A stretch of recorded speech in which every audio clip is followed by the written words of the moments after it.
Let's go. Welcome. Thank you. Thanks for coming. I appreciate it. I appreciate you being patient with us. I know today was a little clunky, but I feel like we got in here and we got rolling pretty good. That's right. Yeah. I respect the hustle, man. You got to keep it. Well, I don't mind, occasional go down, roll around the dirt for Lambert. It's kind of a ritual at this point. Yeah, when he calls, I'm going to end up under a rocker panel, scrubbing on something. But today was different. Today was cool.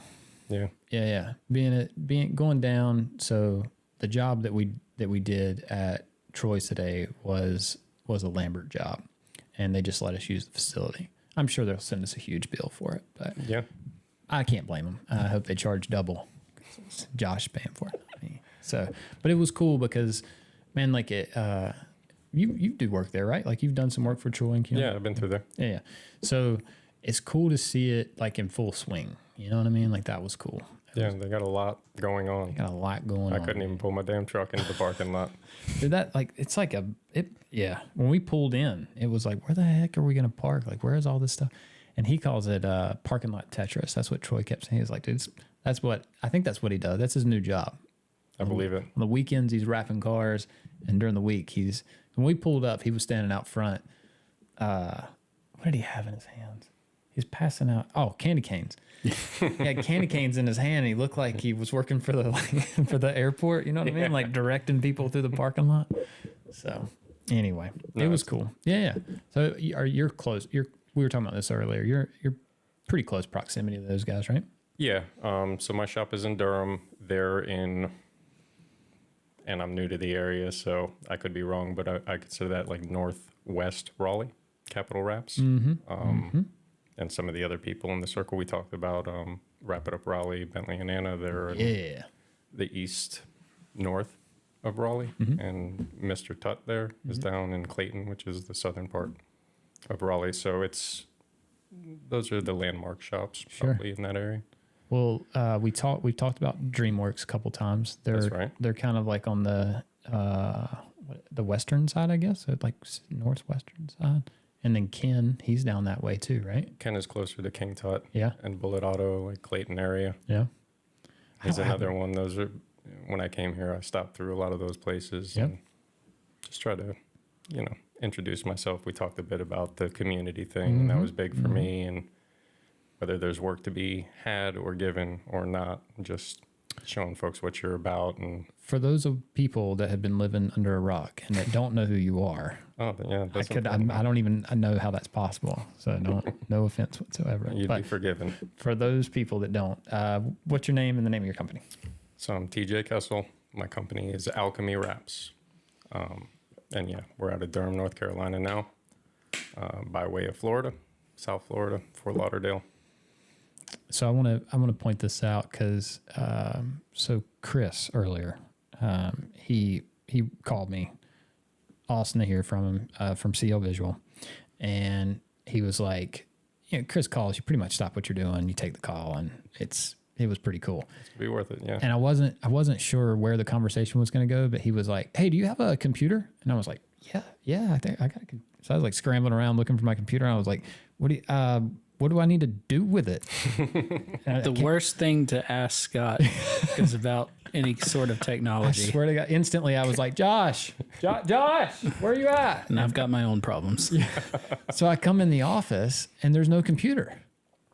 Yeah, I was freaking out. I'm like, dude, I don't even know. That's funny. I was like, I don't even know what to do. And so he had ended up texting me the links. I pulled it up on my phone. And he was like, "Oh, you're on your phone." I was like, "Yeah, you texted it to me, so that's why I'm on my phone." And so anyway, I scramble, get my laptop, I get it out. I couldn't even get my camera working, but I thought it was so cool that.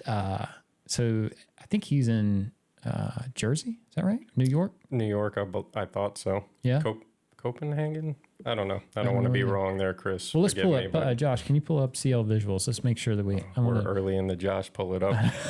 Well, I want to make sure I give Chris his flowers because, dude, he's an awesome guy. Yeah.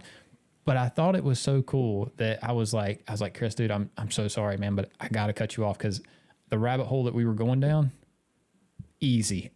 I know from this, like once we get going down that path, that I felt the 3-hour mark, like just brewing inside. I was like, without this even being a podcast, dude, I could cram through so much information with this guy because I don't know, he's just so willing and like it was cool. Yeah, and an interesting business perspective. If he talks to you in those ways, it's kind of lucky to have relationships like that with Dude, people. it was unbelievable. And he gets on the level with me so quick to where it's like I don't even feel like he's like the guy he is. Like I got to catch myself every once in a while. I'm like, man, he's texting me like, are we friends? I don't even know how you say that. Are you getting names? Copieg?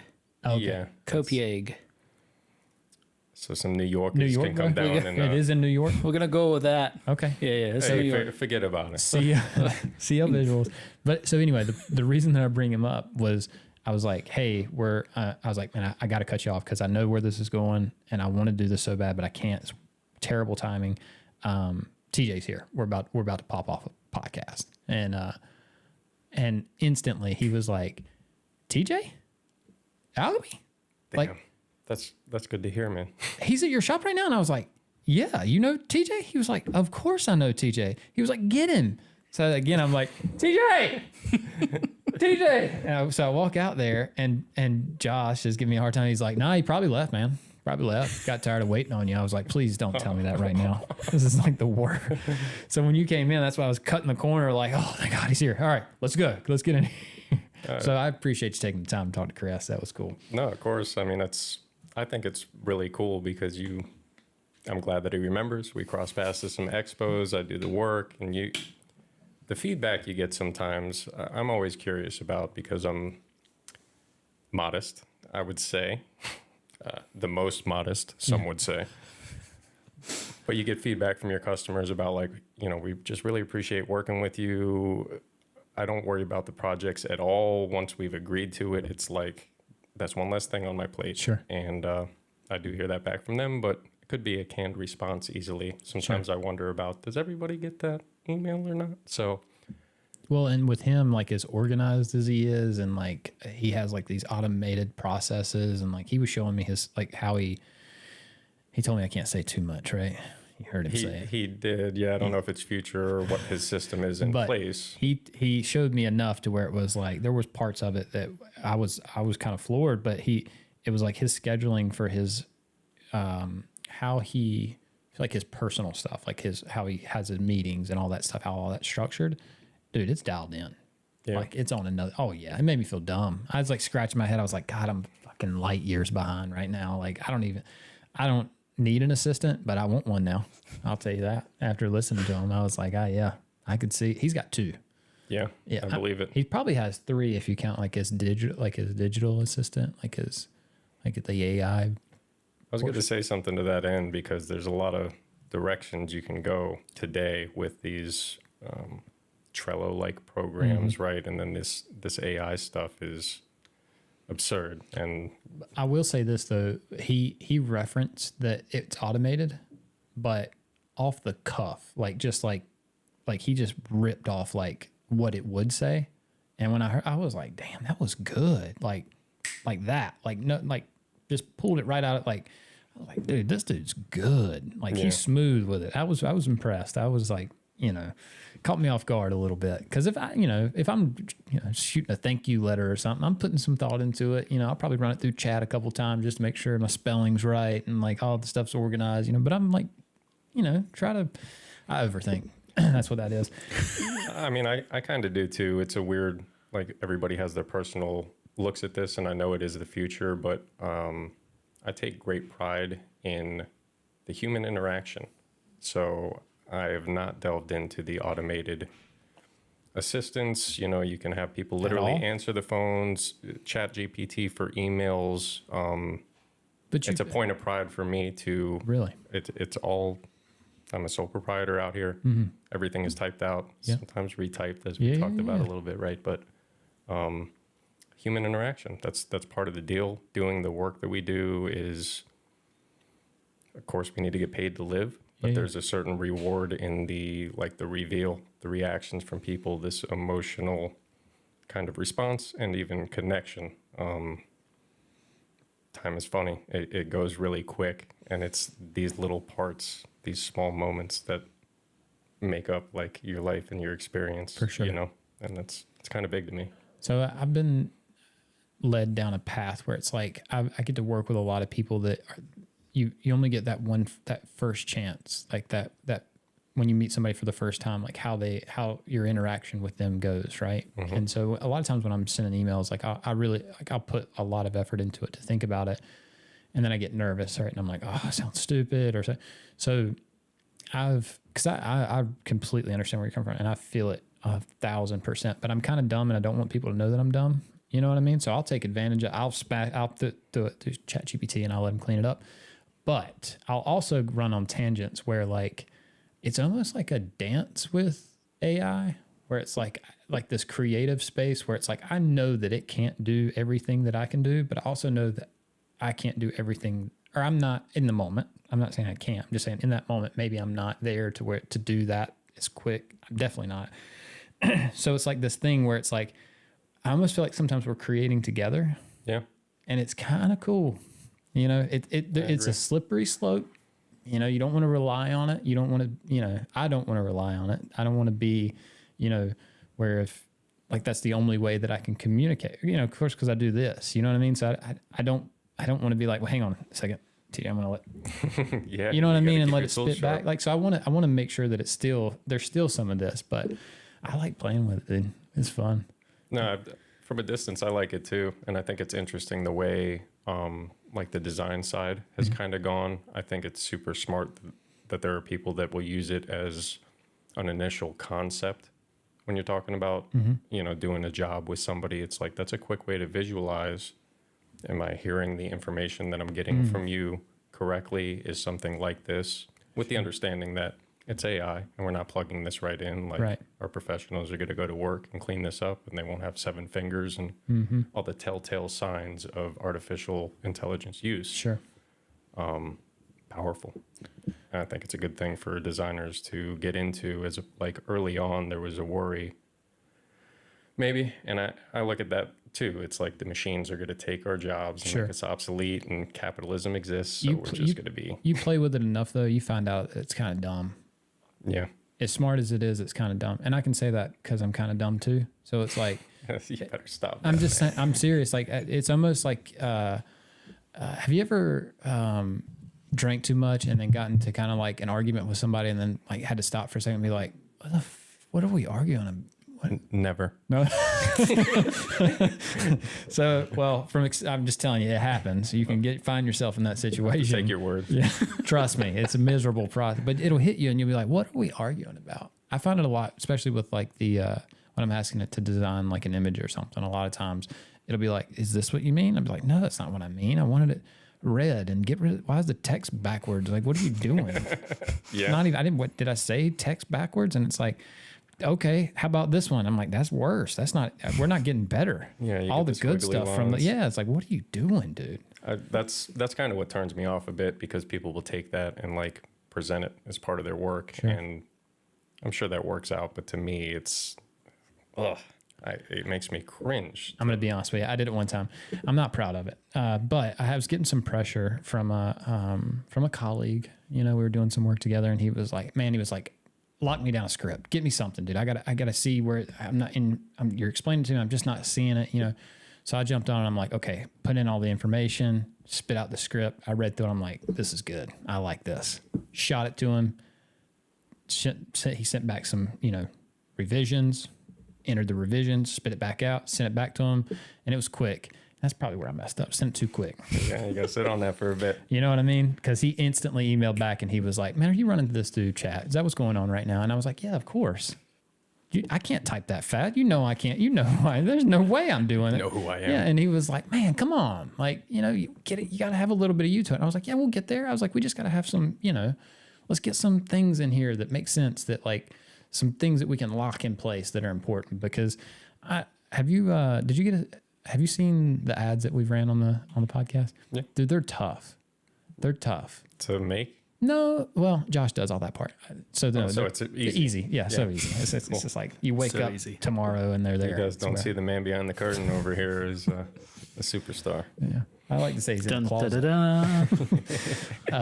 But so we go through this, thing where it's like, I'm reading, we've got this like process, right? And you want to make sure that you're delivering, right? Like, cause there's expectations. We want to make sure that the viewers know that like, hey, look, this is something that we support, but also, they're paying for the space. We want to make sure that they get a professional item. And so it's tough. It's not an easy thing. Yeah. You end up reading, like I'm essentially reading hit points, and you want to fill in the gaps. Well, with content, it's a lot easier because so far everybody's been cool with like me being me. You know what I mean? They're not like strangling me, like trying to hold me down, like force me to go down certain, you know what I mean? Can't put baby in a hole. Yeah. Put back baby in a corner. And so it's like, I'm really grateful for that. And I love the experience, but it's like, when you're doing the ad thing, it's a little different because it's like, they want you to hit certain, there's things. So you end up reading some of it and man, it's like, it's tough. Because looking at you and talking is one thing, but like trying to read and I don't know how like news anchors do it, Yeah, I have some friends that have that like that voice, the sales pitch voice. You almost need to turn it up to 100 and Josh is like make pretty a good at it. caricature of yourself to get it, He's got like the announcer voice, or I told him the other day it sounds like the not that I know from experience. I've just heard a lot, but like the guy at the strip club, like the you know what I'm talking about? No. Josh, can you pull that up real quick? Dude, I just did a clean install of Windows. I'm not looking to get a virus right now. That's a good point. But it's funny because when we're doing it, guy at the strip. That's what you're going with. Yeah, like the DJ. Do they have DJs? Jesus, you know what I'm talking about? No, I've heard that they may. It's a thing. It's a real thing. I watched that episode of Rob and Big though, where Big Black goes and does his. You haven't seen that? Nope. I can pull that up though. I always think about there's a movie called The Goods where they're like used car salesmen. I'm pulling it up. It's so funny, and they find a guy. It's DJ Request, and so they ask him to play certain music, and he's like, "Oh, okay, you got it." And he never plays it. He plays like Kenny Rogers. It's like the best. It's so funny. That's so funny. I used to when I was playing gigs a lot, I would do that exact same thing. It got a laugh like. Yeah, play 16, Freebird, right? Yeah, 16% of the time. Like, can you play Usher? Yeah, and it's like, yeah, you got it. Leonard Skinner, baby. We had some requests, so we're gonna play da da da da da, and then play a completely different song. Dave Matthews. Yeah. If I could interject on that, actually, I think it was like Tanner's episode. You guys were talking about music, and I come from the background a little bit too, but I don't know if you talked about like what you play. No, I didn't. Yeah. So what instruments? Whatever I can get my hands on. Really. Yeah, you know them all? When you say you know them all, that makes me sound like a... Well, there's people that are generalists, like you can pick up strings. Like pretentious? I mean, it's definitely a long-winded story. But if you want to get technical about it... Oh my God, he's a drummer. He's a drummer. Me too, bro. A fantastic drummer. But the first thing I ever started playing was guitar. Acoustic guitar. My grandpa bought me a guitar for Christmas. That's funny. Yeah, yep. It's similar. Plays the piano, the trumpet. He plays all kinds of shit. That's cool. And he's good at it. It's fun watching him. I like listening to him play and sing too. He's good. He's surprisingly good. Instruments in here or something. Well, we talked about that on the last with the last guest, but I didn't bring at least a guitar or something in here that we could jam a little bit. Yeah. I saw Tanner on his kit in his story like this week or something. Yeah, it's cool to see, man. I think nasty. Dude, that kit is trash, dude. It's the worst drum set you've ever seen in your life. Like it's literally, I mean, just like the quality of every part and piece of it are just like, you wouldn't play it. You would see it and be like, oh, okay, they haven't taken the garbage out yet. And dude, when he gets on it, he fucking slays it. I mean, like, but then he'll turn around and say, this kid is garbage. It don't matter. Well, he would tell me like, hey, this is probably not going to sound very good. And it's like, what are you talking about, dude? He is so good. That's really funny because when I was up in Ohio, I went to see my buddy John. He is like, when you think about a musician, he's a trumpet player, but he is like the definition of a musician. He'll get on he'll be like, I haven't really played guitar, I don't really know anything. And then he'll just play he'll shred and I'm like, dude, you get out of here, dude. Like, I'm over here worried about playing a guitar in front of you, because I'm going to sound like I'm stupid and you're going to tell me to get out of your house. But then you come over here and like, I'm embarrassed. I'm embarrassed. Yeah, that leads into it. It's like a power move, kind of like, this is trash and it's the best thing you've ever played. Oh, you play too? Here you go. Like, no, I don't. Yeah. But there's something cool about John because he's just like the most humble, like badass I've ever met in my life. Like he's just happy to be playing music. Doesn't matter what it is. And he'll say, like, he has a drum set and he'll get on there and he'll be like, check out this jazz pattern I've been playing. I've been learning, I'm bad at it, but check it out anyways. And then he'll play it, and it's like, dude, I've been wanting to be able to play that same pattern as good as you're playing it right now for years, and I'll never get that good. Yeah, and he's just pockets are out of control. Yeah, but anyway, there was a couple things there. You want to pull up just a quick sample? Josh Lambert, I know you got something in the hole over there. No, I don't act like you don't. Yeah, I can do that. I figured. Yeah. And then I can show you a video with John in it too. Oh, sweet. Yeah. Is he in our industry? Is he what? In our industry. No, he's not. He actually is he does coffee. He like roasts coffee beans. So adjacent. Mm-hmm. Yeah, pretty. Yeah. Runs parallel perfectly. I definitely need my coffee. And then the other thing I was going to mention was Jamie gives Josh a hard time about everything, and it's funny as hell. It's just funny because they're Jamie In Mulligan? Nashville? Yeah. Bus raps, rap artist, whatever. And so we were in there one night, and Josh had put on some of his music, and we were standing there around the table just kind of bullshitting, and Jamie was like, "What is this? What's on the thing?" And I'm thinking, right, he's going to give him a hard time. And he was like, there's no way this is Josh. And I was like, dude, I told you. Like, he is like... Don't talk this up. Like, this... He's World premiere. He's surprisingly good. That's all I'm saying. When you meet him, you're like, no way he's good at anything. And then he surprises you at everything. Wow. It's crazy. So John, he's the trumpet player, of course, and he wrote all the horn parts, and my buddy Hayden on bass, and then my buddy Trey on drums. So this is a Josh Lambert original too. yeah, and I can play this copyright strike free. That's a nice thing.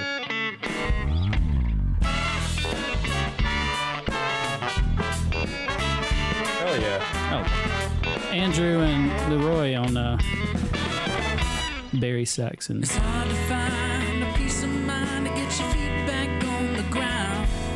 You're living up in the clouds now. Josh wrote this at Hendrick Motorsports. I was there. I watched it happen. For real? Yeah, live action, rapping cars. He was writing the song. That's beautiful. It was badass. To live it up and you still be one more. You try to live high class on low cash. You drive too fast on no gas. You ain't giving nothing and you're taking all you can. Just be fine with the little things. Pretty sure that's in your living room too, right? What? So I'm pretty sure that's Yeah, that's the living room of the old house. Man, that's funky, bro. Thank you. I didn't expect that out of you. But yeah, most people don't. Which I get it. I understand. It's a pleasant Well, it's surprise. not the music. Not playing music, but just the soul in it, the whole horn section. I mean, that was spicy, bro. Yeah, we definitely had a vision, and yeah, that was a good. I appreciate that. So It's a good you time. still keep up, or is that kind of a past? There's plans. I've got plans. Good. Yeah. I encourage you to keep after it, man. I kind of regret falling off that train a little bit. It was with me my whole life, and Yeah. a big part of it. And Yeah, I think it helps you in every endeavor too. Would you play? So you play an instrument? Yeah, kind of same as you. Like, my dad is a guitarist. His brother's a guitarist. I don't know how far back that goes, but that was going to be me, and I got to be different, you know? So, Yeah. and I have anger issues, or I did then more than now. So drums was a natural fit, and that's been my like main instrument No way. forever. Yeah. Wow. And it's, yeah, it was an interesting journey. Pops is like real old school, man. I love my dad. What kind of music? What did he play? Yeah. Hell yeah. Your dad too? No, my dad is and it's funny because all his brothers too like take these genres. So my dad is classic rock, southern rock. Yep. My uncle Steve is bluegrass folk finger picker. My uncle Jim is a blues man.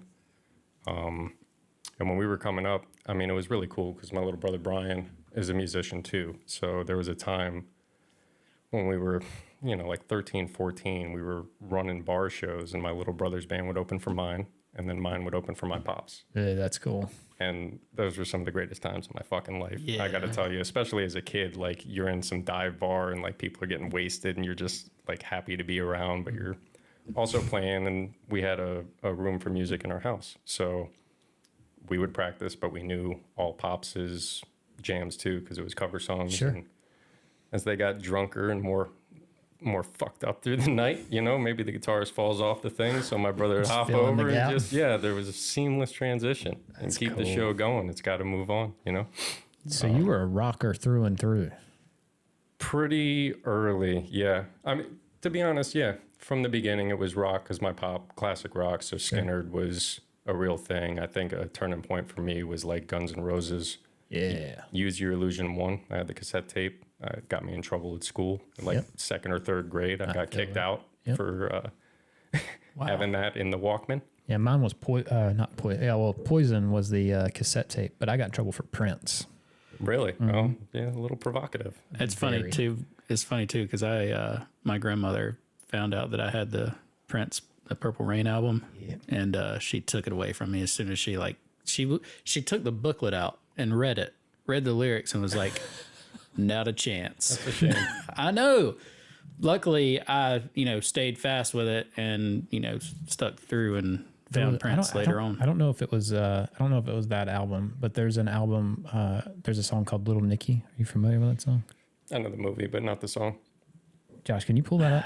I don't think we can listen to very much of it, but there's a It's couple. a Prince song, is it? Yeah, I'll play a little bit of it. That I think I can play shreds. 15 Like people Dude. don't realize. You think He's he's a like this machine. R&B kind of guy. He's one of the best fucking guitarists on the planet. And he's a rocker. Like he can go like just kind of what you were just saying. Like you take. I thought about this the other night. So something hit me about like some of the greats. Like you think like it's gonna be a little controversial, but just bear with me here. So like Michael Jackson, Taylor Swift, like some of these people that are gonna go down in history. Just. But they have Taylor Swift, huh? They have this way of making music for every situation. Right. So no matter the emotion that you've got going on, you can almost tie it to a Michael Jackson song. You can almost like for me, like for Prince, like Prince was really good for me because it was like for whatever I was going through, there was always like there's that song. I can put that on and kind of fill that gap. And I think there's a correlation there with like the greats, like those ones. No, I agree. You know what I mean? Songwriting is almost separate from musicianship. 100%. There's a absolute, I want to say formula, but it's not formulaic. It's just being tied into what makes these things great and like the connection involved in that. Sure. So did you listen to Tanner's? I guess you did. You just referenced every episode. Yeah? Yeah. He's told I'm you a big that fan. like I know. 5 times, bro. I know, but I thought maybe the story might change when we got him on camera. No, Thought he'd be you like, need a "No, little y'all pop were quiz for me to lame." prove it. I kind of feel bad. We were talking about that like super like deep idea behind that behind songwriting and stuff, and then these lyrics came up on the screen. Shit.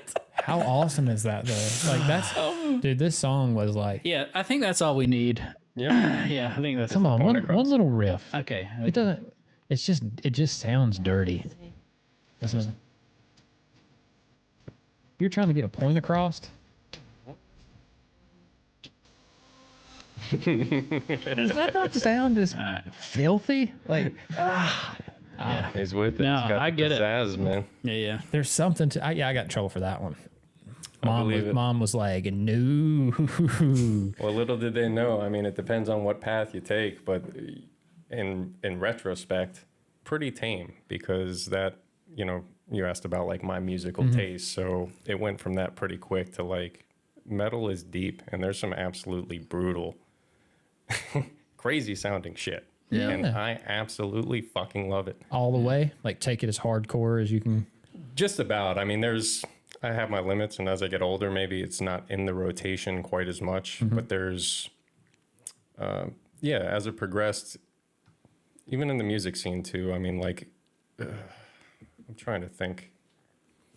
Yeah, you have your rock, and then they had something like new metal, which is what they called it. And I Baden's the best. I'm gonna say it. I'm gonna call it. You are the love you, buddy. best, dude. I know we just met, but you're the man. What are the chances? It's out on the thing out there. Yeah, like Limp Bizkit might fall in that category, but Let's I don't want to say go. that. But like Yeah. Pantera No, I was fuck with- big. I fuck with Limp Metallica Bizkit. was an absolute turning point for me, I would say. I remember sitting with some friends of mine in my neighborhood, and we try to learn every single song on guitar by ear. Yeah. And I have to give most of the credit to a kid named Speak, or Matthew Florio, who's now a rapper all these years No later chance. for Axis That's cool. Graphics. Yeah. Amazing musician. But that music, I mean, that was it. Pantera, I mentioned, was another huge one. And then on it goes. You got Machine Head. And one of the biggest bands ever for me is Hatebreed. And Hatebreed, I feel like they saved my life multiple times. Get out of here. And you would, okay, the name of that band, it sounds pretty rough, and it's like hardcore metal, I think is the genre. They're from Connecticut. But it's funny because if you have the ear through the screaming of the lyrics, incredibly positive lyrics behind this brutal assault, and their songs are like 3 minutes long. Can we get a little hit of it? What's your favorite? You really can't go wrong. Perseverance, maybe. Yeah. Josh, you want to hit us with a little perseverance? Yeah, good luck Yeah, spelling it. Is it What? spelled funky? Well, perseverance is just kind of a tough word to spell. Only for people Oh, like 100. me. Yeah. He's got it. I spell well. But an interesting and Again, kind of deep. looking at him, you wouldn't guess it. You would think like there's no way he's gonna three banger like perseverance. He's I don't know, done. there's a lot of syllables there. But kind of a pretty deep, and I don't know if this is too much even for your show, but Well, I do want to say this. Nothing off limits, man. We can talk All right. about whatever you want. so We can go as deep as you like. from an inspirational standpoint, and he touches on it in some of his songs. Jamie Jasta is the lead singer, and he hosted some shows on MTV, Headbangers Ball, if you remember that. That was him. The guy, his mother was a rape victim that decided to keep the child. And he was, not that one has to do with the other, but he doesn't have his thumb either. So he grabs his microphone with 4 fingers. But like, he's got a song about like, through the eyes of a demon.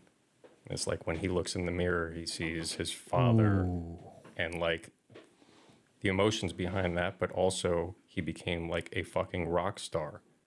And I'm telling you, when you're at low points in life, it's funny because you would not associate brutal music with uplifting stuff. But I Sure. mean, for me, it was huge. Yeah. And this band particularly is like close to me Yeah. all these years later for that. No, that's cool.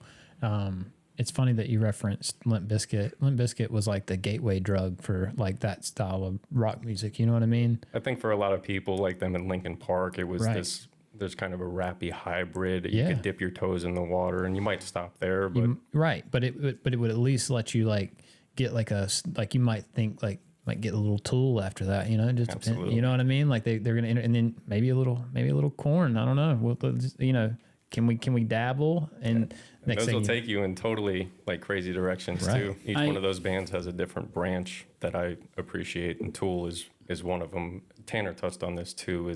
And now that I know you're a drummer, there's like a math rock element to this stuff, and I love knowing music for this reason because it's so cerebral. Yeah. So they use like polyrhythms, and are you a musician as No, well? fuck no. Polyrhythms from There's something wrong with all Got a of lot y'all. of work right now. There's like y'all are just We'll dive into this. Let's play a little bit of this, and then we can go into polyrhythms. I know you're real life and your struggles with fate, and all it takes everything that you have to face the day. The virtues you possess now bring eternal pain. All you have is contempt for a life you can't obtain. All your heroes have failed you, yet you try to prevail. Okay. yeah. That's So I don't know if you So- caught any of the lyric because some people don't really hear this. The screams just sounds Sure, like sure. noise to them, but even those first lines, that's deep as hell. Yeah, I didn't. What's he say? Thank God. It's hard. I'm so Hard glad. to remember. Oh, but, hang on, I got you. Yeah. All your heroes have failed you, yet you try and prevail. Face your torments and dismantle your doubt, is one of the lines he just said. Yeah. That's deep, man. Dude, and all of their shit is like that, and it's so overlooked, and it's like there's a stigma on that kind of music. And, you know, my wife now is very, as you can imagine, she's like an indie rock, you know, kind of girl. But The funny thing about that is, though, honestly, I don't. That's not nearly as heavy as I envisioned it. But I'm well. It's as pretty far heavy, man. I'm gonna be honest. I know it is heavy, but like for death metal or like some of the Cookie Monster metal, you know, it's even still kind of tame. And there's levels to that. Like I think that's why I like that kind of heavy metal, because it's digestible, and you feel like, even like, I remember when I first worked at McDonald's when I was 16 years old. No way. Riding my skateboard from the house to McDonald's, listening to the Iowa album from Slipknot. Hell like, yeah. And like, that was my jam. Like, so I can go, like, when I hear Slipknot, I go back to like pushing a skateboard to work. You know what I'm saying? Absolutely. Like, That's and so powerful. it's wild. Yeah, I think what we were just talking about, like, hip hop had, like, the fact that hip hop had such a way of like circling back around, opening up, in my opinion, opening up opportunities for everybody, right? Because there was some dark, like, I make that joke about Limp Bizkit being a gateway drug, but it was like almost like Eminem before him. You know what I mean? Like, it was okay to be completely different and foul and inappropriate, and you're still getting a message across. He was so shout out, man, when he first started. That shit was absurd. It was crazy, man. And it was like so inappropriate, and I wanted it so bad. Like, everything about it. Like, especially as a young person, it's just like, absolutely, I need this in my veins. And then he's on rock, like, radio. It's like, what the hell is happening? Exactly. And dude, it's really cool. it was badass is what it was, man. Because I'm so, even now, like, my music journey has been, because I got such a place where it was like, just you could have probably put me, like, I could have created a Spotify playlist of just just normal cookie cutter basic pop stuff over the last, you know, few decades that just do something for me, and they're just noise, and it's not, there was no connection. It wasn't a very emotional journey for me. There was a few, you know, but like, over the last probably 10 years, it's been fun. Like, it's a big part of it. Like, how it, like, I don't know what the fuck it was that you were just talking about as far as like, what was the word? Polyrhythm? Yeah, no idea what that means, but I'm sure that it means something significant. Like, as far, I think I'll play you some here. I think there's some in here. This is Tony Royster Jr. playing around with a metronome, and there's a ton of cool stuff. And this is the drum set I have now, the TD30. so you're an active. I wish I was. I mean, I don't know when the last time I picked it up, but I'm about to go and knock on this door right Do you know who now, this see if guy is? lady will come out and count for me. Josh is good for that. Let's see. Tony Royster Jr. oh, maybe I do know. Yeah, She's there. I don't have a clue, but I guarantee you, I know he's gonna. I know he's about to kill it. he's gonna slay it. Pretty much everything in here is going to be a polyrhythm. All right, so let me get this. What is it? time. First off, All right. yeah. So basically, catch me up real it's quick. just like, She's ready. you have one rhythm underneath another rhythm over top of another rhythm. Okay, And so that makes typic- sense in and- rock music. so That's I'm pretty gonna common. And typically they overlap Right, each so- other. So like one, so if you have like a grouping of 3 notes, Basic time signature. and then you have a grouping of 4 notes, And you play them how throughout a many bar people know- until they meet back how do up you know together if on the you're- one.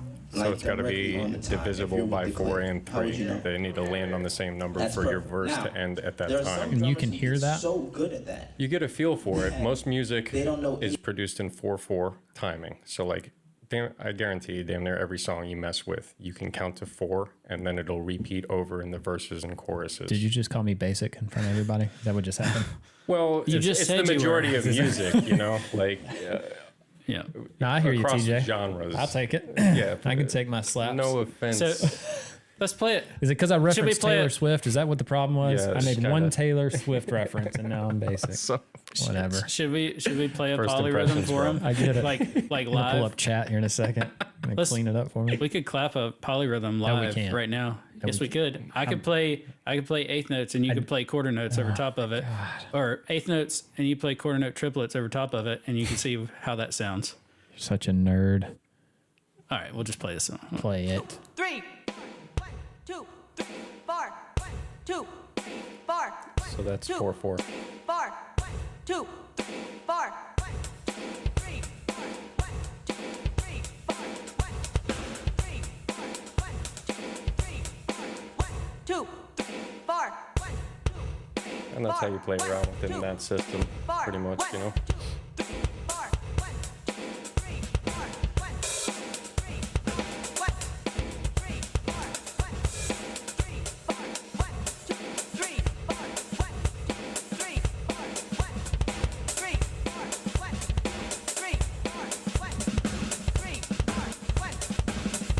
That's where you start breaking the mold, yeah.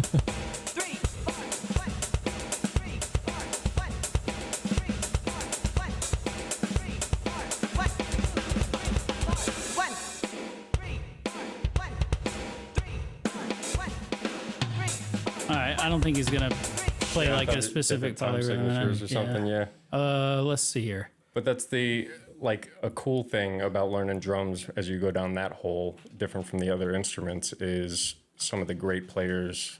Virgil Donati is one that I followed early, but they teach you about disassociating your body.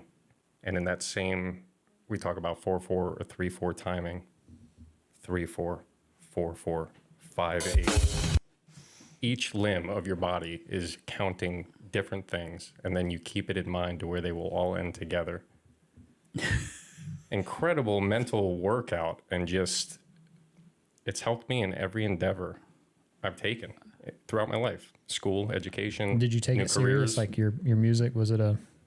Yeah, I wanted it to be a thing. I loved the feeling of it. Performing is like no other drug, I gotta say. And I see similarities in a lot of things. So I mentioned the work we do, you know, that emotional reaction from a reveal. Like if you have the opportunity to do a custom car, Sure. and you have like the drop cloth, and they come in with their family, and you pull it off and turn off the lights, and like you see the videos where they're like, dude, can you fucking, and the kid is coming up like, daddy, look, the fucking kid.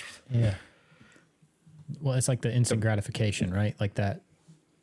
It does something a little bit more. It makes what we all do together a different level of job. Yeah. You know, and we don't always get to taste that, especially on the commercial But side. But sometimes you do, even there. At that point, it's not a job. Yeah, It ain't about the money. It ain't. Something else. It's something else. Yeah. It's like it's for your soul. You know, it's real, and you can tell it. Music points it out a lot, in my opinion. I think when something is full of life or full of soul, you can tell it's real. It's not fake, and you can't fake it. Now you can maybe fake the short. funk. You can't. It's maybe on one. You might get away with one, but doing it a couple of times, you're not gonna. You just can't. You know the ones that have it, they mean it, and it comes from somewhere. They last over time. You know, might get lucky, might hit a one-hit wonder here or something, but it's for them to stick around. All right, Josh, I'm gonna play this for you real quick. Just real quick, and then I want to. Yep. We're gonna When take When I move was a on. teenager, We're I gonna set take a myself dive. a challenge. What if I could do 5 rhythms at the same time on the fingers of one hand? So like a 5-way polyrhythm. Here goes.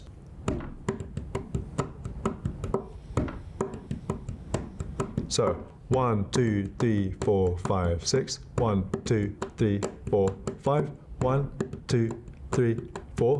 1, 2, 3, 1, 2, 1. You When I son of was a a bitch. teenager, I set myself That looks like challenge. nothing, What if I- probably, but like that is absolute insanity. Did you just call me basic again? I knew what was going on the No, whole time. I watched it. I seen it. I seen it. Watch, I Because can watch like it. even I me got looking at it, Check it slips through. Jacob Collier. You're he's a savant. I don't mess You're around. witnessing the birth I right did. now. You're welcome. I don't let everybody in on that. So The clapping game was. Have you ever played the clapping game for real? No, Or clapping music. It's a it's like one of the longest pieces of music ever written, and they basically have a rhythm, which is right, and that rhythm repeats over. So the short version is where you offset it by an eighth note, but in the song clapping music, they offset it by a 16th note. So Each person? Yep. So there's like six people in it, and they're all offsetting everything, and it goes through some crazy it just goes through some crazy stuff. That's fun. Like, yeah. That's cool. You guys are nerds. Listen, Yeah, a little bit. I'm just playing. So I wanted to say this. You before I you opened a can of worms, but I glad think I you did, knew. man. But I think you knew you were going. I think you knew you were going to. So I Well, as a appreciate that. listener, I did want to. It's hard to remember all these things, but I wanted to ask you about that. Yeah. And yeah, there's just a kinship. So with the last class that I had, there was a student in there, and you could tell he had some passion about him, and he's driven. I wish I could remember his name. Actually, I turned him on to a shop. Normally I don't do that. Normally I don't give recommendations just because you try to keep it separate, you know. Yeah. And just I got a job to do, so I'm trying to do a job. But this kid stood out to me. Super nice guy, very professional. He'd just done a stand up job. He's passionate about the industry, and at some point he did something, and I was like, "You're a musician," and he was like, "How'd you know?" And I was like, "Dude, I've been around. If I had to list out the 5 best installers I know, 3 of them are really good musicians. You know what I mean? And it's like, I believe it. and they take it serious. And I was like, I said, I'm gonna go out on a limb here. You a drummer? He's like, yeah. You gotta play other stuff too. And I was like, there's something about a drummer, and I, gotta take it for whatever it's worth. I don't. If it's somebody that's watching, they could possibly, I don't. Don't bank on it. I'm not going to say, It doesn't make you good at the work, but it gives you a window. It's odd. It's the fact that I've seen it so many times is strange, dude. There's so much dedication to like technique, form, and It's discipline too. discipline. Yeah. Like And you're all a little off. 100%. But I think A little? I think to be on, you have to be a little off. You know what I'm saying? Like there's something Sure. about timing that is like when you really get a good grasp of it. I can see it's like a twinkle in somebody's eye. It's like something that like an average person, they just don't know. They don't see it. They don't hear it. They don't feel it. It just doesn't exist for them. And the fact that I've got to kind of taste that a little bit is pretty That's cool. It's pretty neat, dude. It really is. I like to hear that. It gets me excited because and I'm to the point now where it's almost frustrating that there's so much music and there's not a good way to navigate new music Yeah. and like You tasteful. get stuck in your old patterns. it's been so funny, like, because this is like a relatively new thing for him, but it's been so funny the past couple of months because he'll send me videos that I've sent him like 10 years ago. And I'll be like, bro, I sent you this. Like, there's like a Alan Stone tune that's Tanner played it for me the other night. 13 years old. And we were having a full blown conversation. I don't even think we weren't talking about music. Music wasn't even anywhere. I can't remember what we were talking about now, but it wasn't even like the subject of music wasn't happening. He was like, I got to play something. Yeah. Do you know the song? Do you know what we're talking about? No? Is it country? Let's play it. I can't remember what it was. It's in his mom's house. I know that. Either way. Oh, I know what you're talking about. Because you guys are old friends, you and Tanner? No, we're new friends. Tanner and I go a good ways back. I was just going to say something about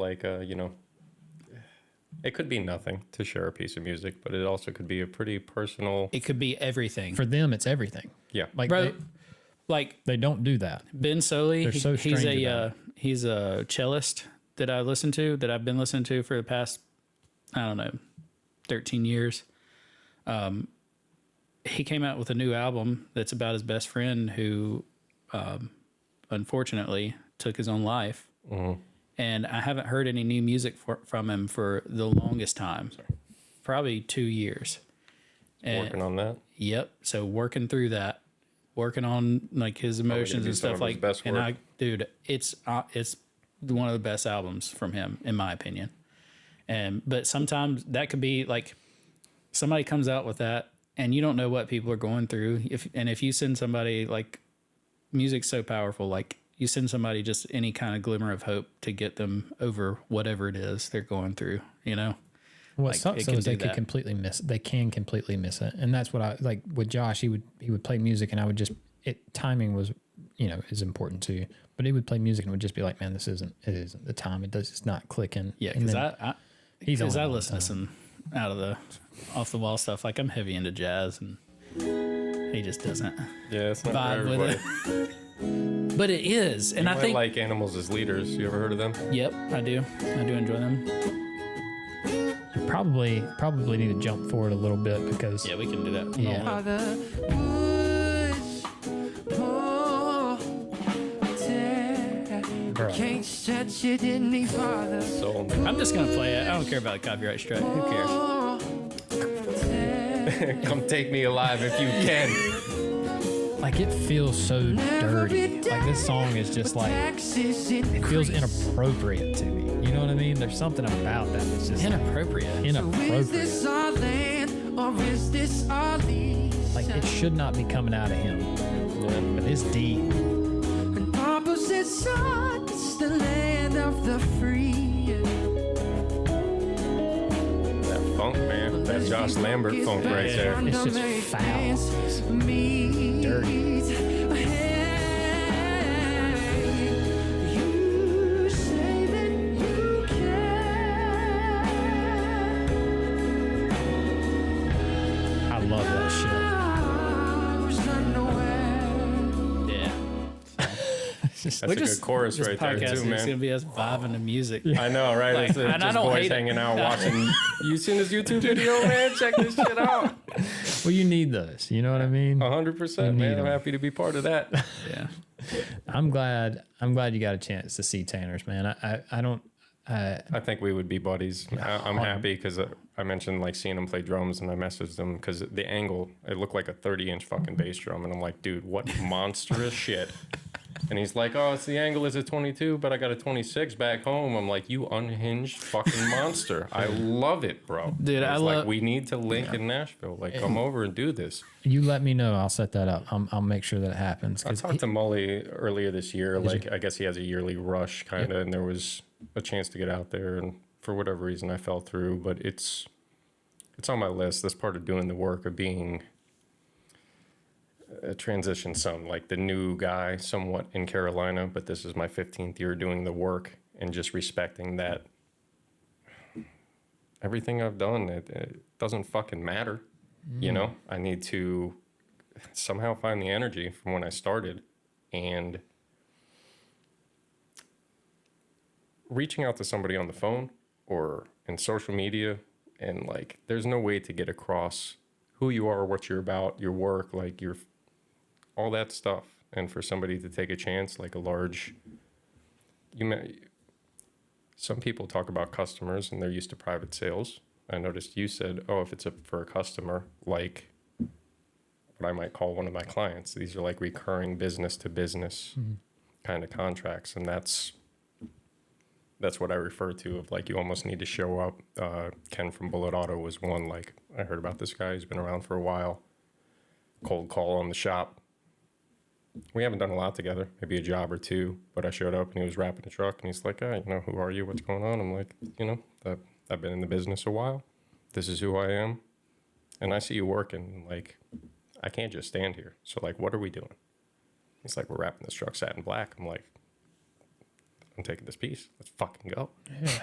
And I helped him wrap the truck for the rest of that day. And How was that for you? Like the experience of just walking in and just.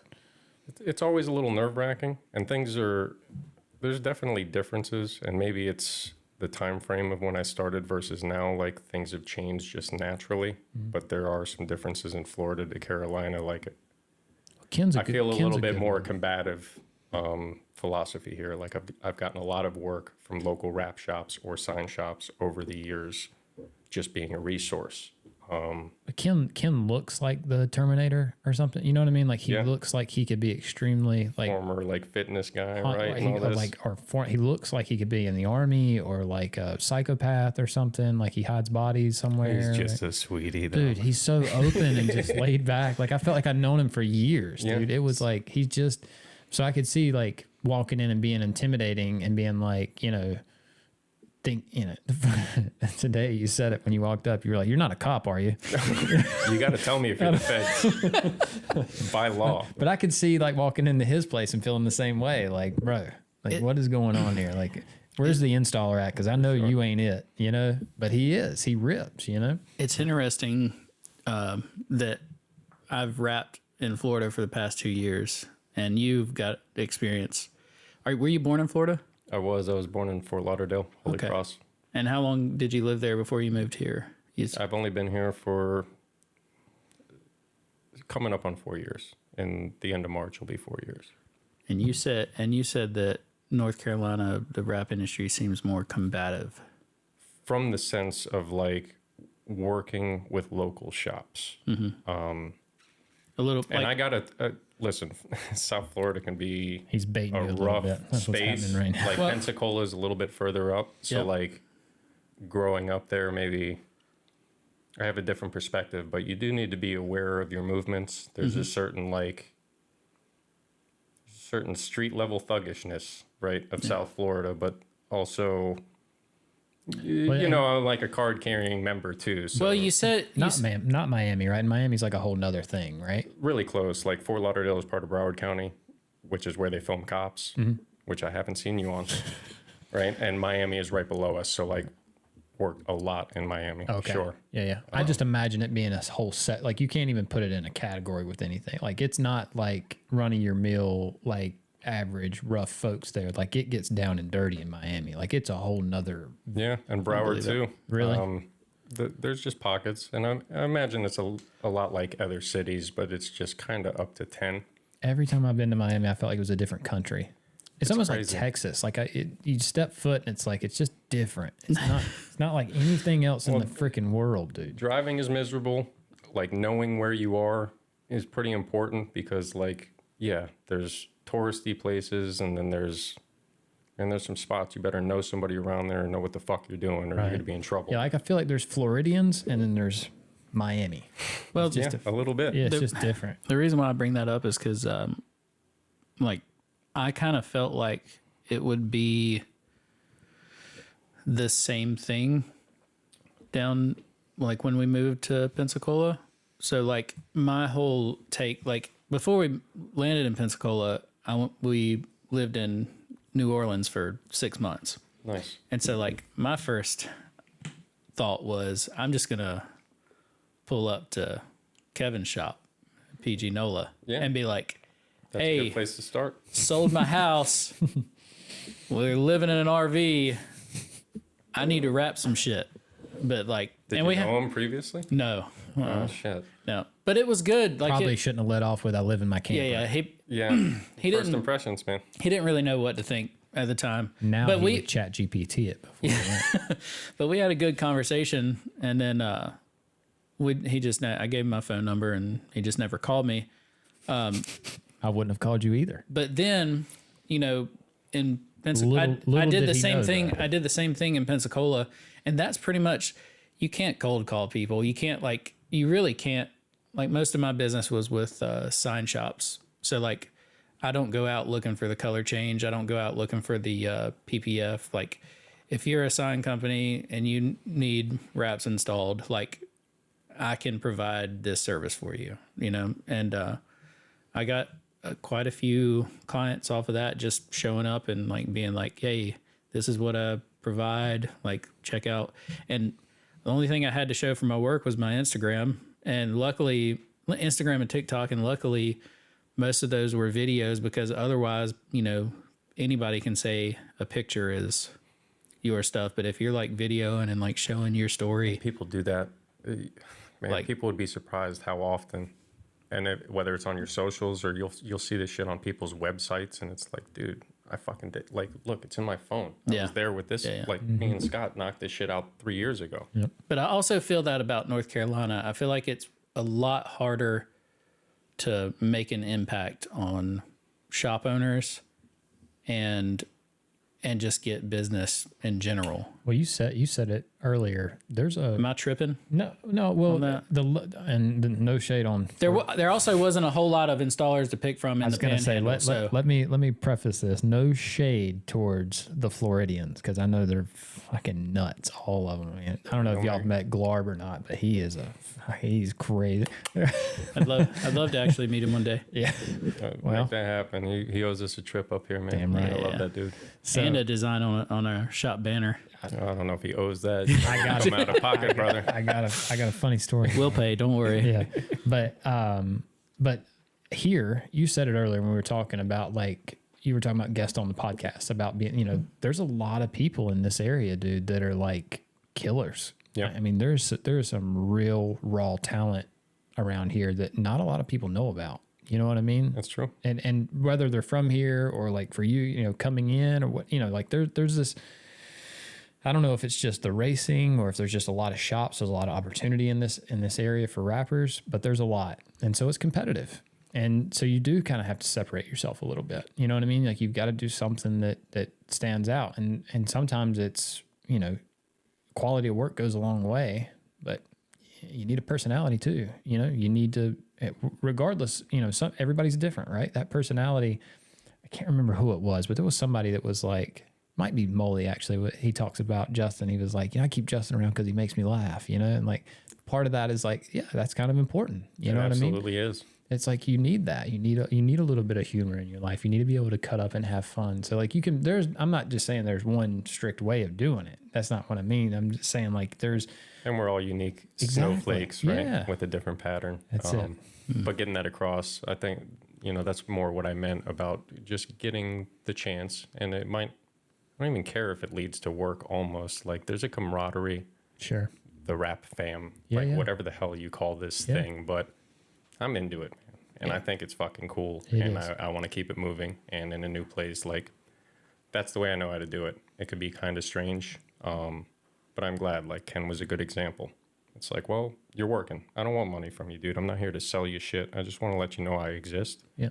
And, let me spend some time with you and help you get through this. And if you fuck with me, that's just another thing in your Rolodex, because 15 years, a lot of work, a lot of projects. Mm-hmm. Some of the cooler ones are like these gigantic productions, and people need to draw from their network, You guys get a call. Super Bowl's coming up. They want us to do it. You need 20 guys. Mm-hmm. You don't just want to grab 20 local guys, especially if, like, some of these projects have been great because there's a budget there. And then it's like, man, I love having this guy around. Yep. He's funny. This guy is a fucking monster. He carries a 26-inch squeegee. Right. Yeah.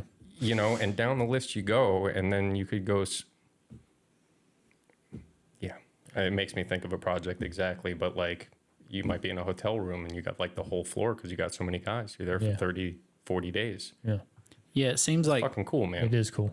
it seems like the work is definitely not slowing down, and the installer, like the quality installer pool, is going down. I kind of agree. Like, that's Maybe there's something I think about. Like, I see it a lot online, and I don't really put myself out there online a lot for Well, 100 here's your reasons. opportunity. Let's hear. Well, one thing that comes up Give is it like, to them. God damn it.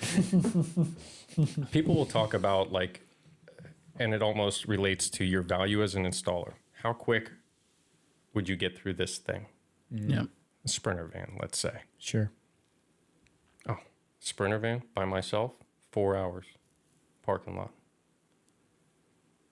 Savannah in June. There's a lot of things in it, and like, God, everybody's situation is different. But if you're a real one, like, I've spent 4 hours cleaning a fucking Sprinter van that came in because we're subhuman trash. Like, Yeah. you know what I mean? They just went mudding and they pulled it up, and that's what it is. So, if Bro, you we're put that taking to get this across- thing wrapped on Monday. Let's take it 4-wheeling. right? Yeah, And I you get went it. into some bad things, but like the more that gets put out there, I've gotten to interact with a lot of shops, employees in the shops, or the owners, or anything. So it's a cool perspective. But I noticed that in a lot of places where it's like, well, you've been at this for 3 months. You guys should be pumping out one of these every X hours or every day or something. And like, Sure. I don't know. I'm not a fan of People that. try to make it too, and I get it. Like it makes sense. Like when you're building a company and there's there's certain elements that you want to make sure that you're bringing to the table that are relevant, that are quantifiable. You're measuring and you're putting all these little points in places, and I get it. Speed is important, quality is important, money is important, all that stuff is important. But to think that that's what you boil down to, I think that's where people really get messed up. You know what I mean? And I've gotten the opportunity over the last few years to dabble into window tint and PPF, and window tint and PPF is a really interesting space. And I think there's tension there with, I don't know do you know any window tinters or PPF guys? Some of my best friends. They get territorial, and they're very prideful. Normally, if they get on a manufacturer, they're on with that manufacturer, and they're like, I'm an expel guy, Yeah. and I lay expel. Don't you come over in my area thinking that you're going to do expel, because this is my territory. Well, the way they're set up, that's kind of the deal anyway. You Exactly. can't even exist near them. Can't even exist. And they're proud of that, because they're the guy. So I think some of that comes from the manufacturer. Like they breed a little bit of that into you, where it's like they paint this false notion that because you buy film from them that you are the guy. And unfortunately, that's not true, because you might be the expel guy and that might make you feel good. But guess what? If you got a shitty attitude and you do shit work and you're hard, nobody wants to come see you or whatever, like all those things matter. Like, Absolutely. So you can be the expel guy, but I might be working with an off-brand film, but I check all the boxes for those customers, so they're coming to me. You know what I mean? And I think it's unfortunate for manufacturers because they miss out on good opportunities. They're kind of, I don't. Words like Dangerous gatekeeping water. really just freaking like it's hard, but they're almost gatekeeping these opportunities for these upcoming guys that are actually killers, and they're missing out on great opportunities. I went to the WFCT show with 3M, and like I felt like I had a bullseye on my back. These guys are like, welcome to the show. It's like I felt like I could feel it. But 3M's model set up that way, where it's territorial, and you got to be. That's true. On some of their product lines, you got to be the pro dealer and all these things. Yeah, Right? and so these guys get it in their head that like whenever they want to open up a tent shop and they call them, they're saying, "Oh no, we don't want you," and they take it personal, like it's like a shot at their integrity or something. It's like It's hard not to. it is. That's why the manufacturers kind of build that into it, and I think a lot of them are starting to figure it out, and they're starting to come up with different models, and they're trying stuff. We've seen some smaller companies that are like, they're taking chances. They're saying, you know what, buy direct. I don't know that that's necessarily the greatest answer either, right? Because now you're opening the floodgates to everybody. I don't know what the answer is, right? I'm just watching it from the outside looking in, and I'm thinking, dude, some of the stuff that y'all are doing is breeding some bad juju, and we probably need to be careful with that. Yeah, both directions. Both directions. But again, if that's what you like, when a guy says, "Man, that's my customer," you need to back off. I'm gonna come beat you up. It's like, well, then why are they calling me? Like, wait a minute. Like, I understand, like, it's your customer and you need to make money for your family, but there's a reason that you're calling me. And well, you lowballed them. So I did it cheaper than you did? Maybe my cost of living's less than you are. Maybe I don't need as much money as you do. Maybe there's a reason that I'm doing it lower because I gotta pay for shit that you don't know about. Like, have a little bit of empathy for that guy. You know what I mean? Like, have a little bit of empathy for your customer. Maybe they're in a bad situation. They don't know how to tell you that they're in a hard way. And they all are. I mean, shit, if you're alive in 2024, 25, you're in a hard way, man. Money is hard to come by. And I'm blessed. I'm filthy rich, man. I'm just fucking burning. I'm just good for you, bro. spinning it. Josh, get the money gun. Can you shoot the money gun? He left it out in the bay, I Did he? think. Yeah. Yeah. Well, it's fitting because when he does the stripper guy voice and he shoots the money guns off, dude, it's the coolest thing you've ever seen. You watch it. I'll get the Shaft music going. Yeah. See, that's what I'm That's a talking bad about. motherfucker. Yeah, boy. Anyway, that's my rant on that. I've really been watching that space, man. Because It's interesting the way they all, some are trying to get like the DIY direct to anybody kind of thing. There's the exclusive side. One obviously works for do-it-yourselfers or people looking for the low ski. And then the exclusive side is cool if you're that guy. What's funny about the direct to consumer, generally those products are really hard to install. Yeah. Like they're tough. I think it's like the worst product you want to take direct to consumer. Yeah, that's why I appreciate They get what like Mike and Haley do, because they have flat out said like they do a lot of calendared stuff. Oh yeah, and you know the centers, and they were just there Yep. earlier. I didn't know if you knew them or not. I haven't gotten to interact, I guess, a lot. We were at WrapsCon together. I mean, you're a friendly guy, so I just it's hard to tell if you know them. That's fine. Like you guys have had him on, so like. Yeah.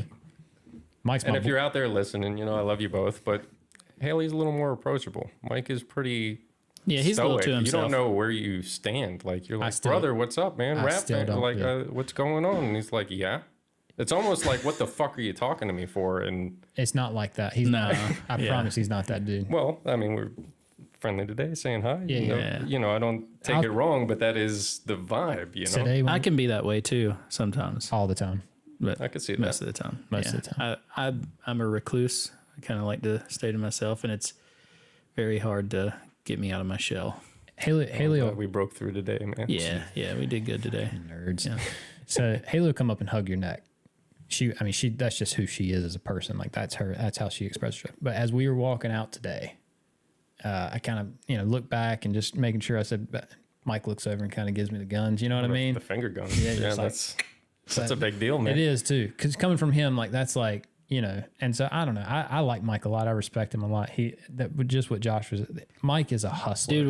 When he I hides it so fucking well, dude. You would not like. He grinds.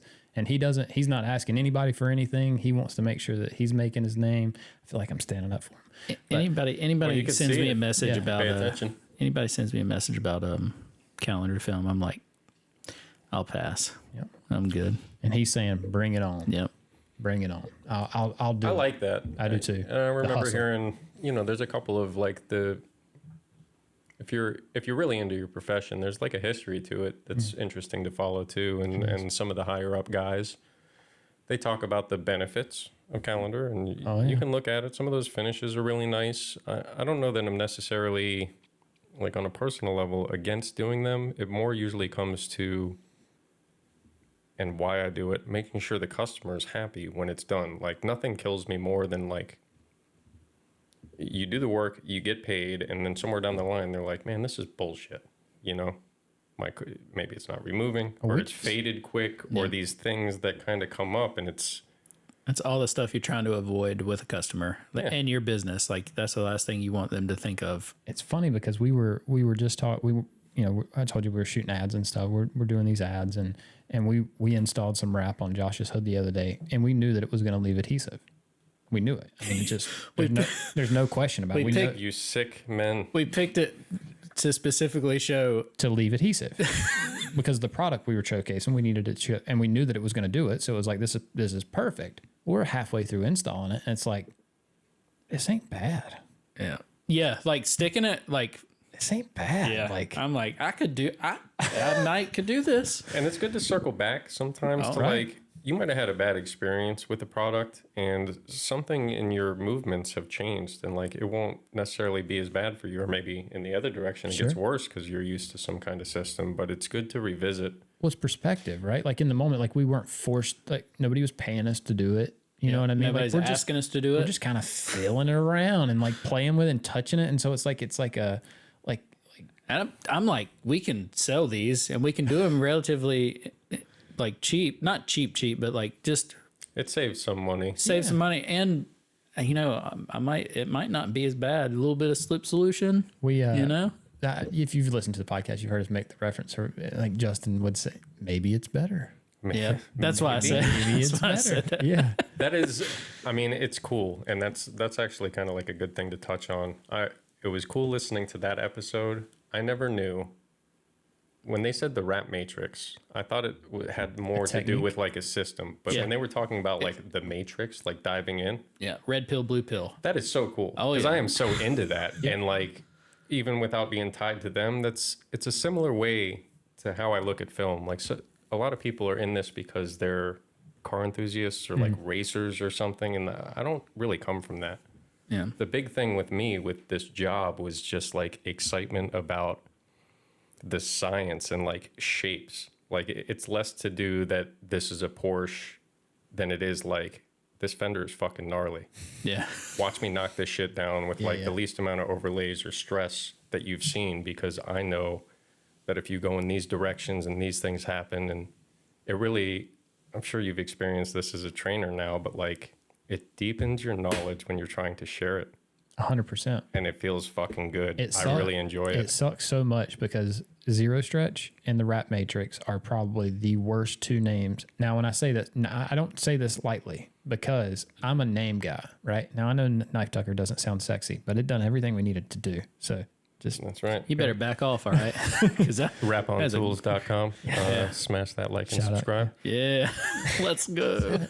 oh man, where can you find? Can you that? say that again so I can put that on? Are you for real? Yeah. WrapOnTools.com. Make sure you smash that like and subscribe button. Knife Tucker available now. That's perfect. You did not have to do that, but I'm so glad you did. Can you go to Josh? Can you pull up my TikTok real quick? Well, hang on. I want to. That deepens your knowledge, like teaching. Like, so I taught drums like straight out of high school for my previous high school, marching band, the drum line, and you said that like I you did that for- visit high schools regularly or something. Fucking creeper. I did In it. on the list. I did it for about 4 years. I can't go back to high schools anymore. I did it for about 4 years, and then I stopped, and focused on my music, and then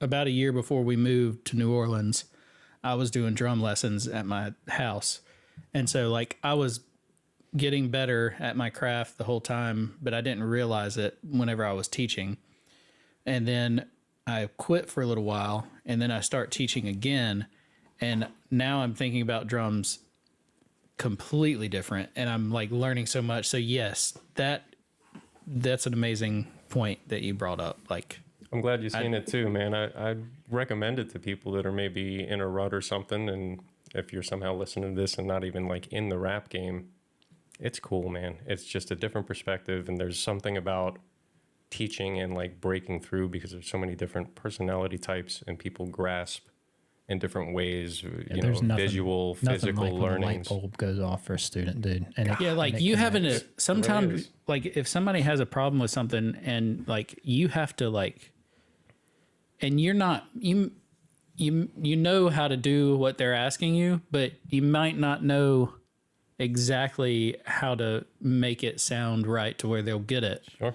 You have to dig even deeper into your bag to pull something out that's going to make sense for that person. That's going to make it click. And I think a that's lot of people are beautiful just like, well, just get out of the way and I'll do it for you. Sure. And that's not. Watch me do it. Yeah. It goes That- back to just, you know, our lives are so much more than doing a job and getting paid and going home. And like these little, what you may consider insignificant things, to me is the absolute basis of our existence. Yeah. All right, real quick. Josh, Sorry. I TikTok. Pull Yeah. up the video. It's Dana dressed up as me as Halloween. It's hilarious. I want to make sure that I touch on the Rap Matrix thing because that's a bold statement for me to say that both of those are terrible. Justin does a good job at naming stuff, so no shade there whatsoever. a But lot of people are going to hate you right now. that's okay. We're gonna including. I'm gonna circle including back. me. I'm gonna circle back to that. Let him cook.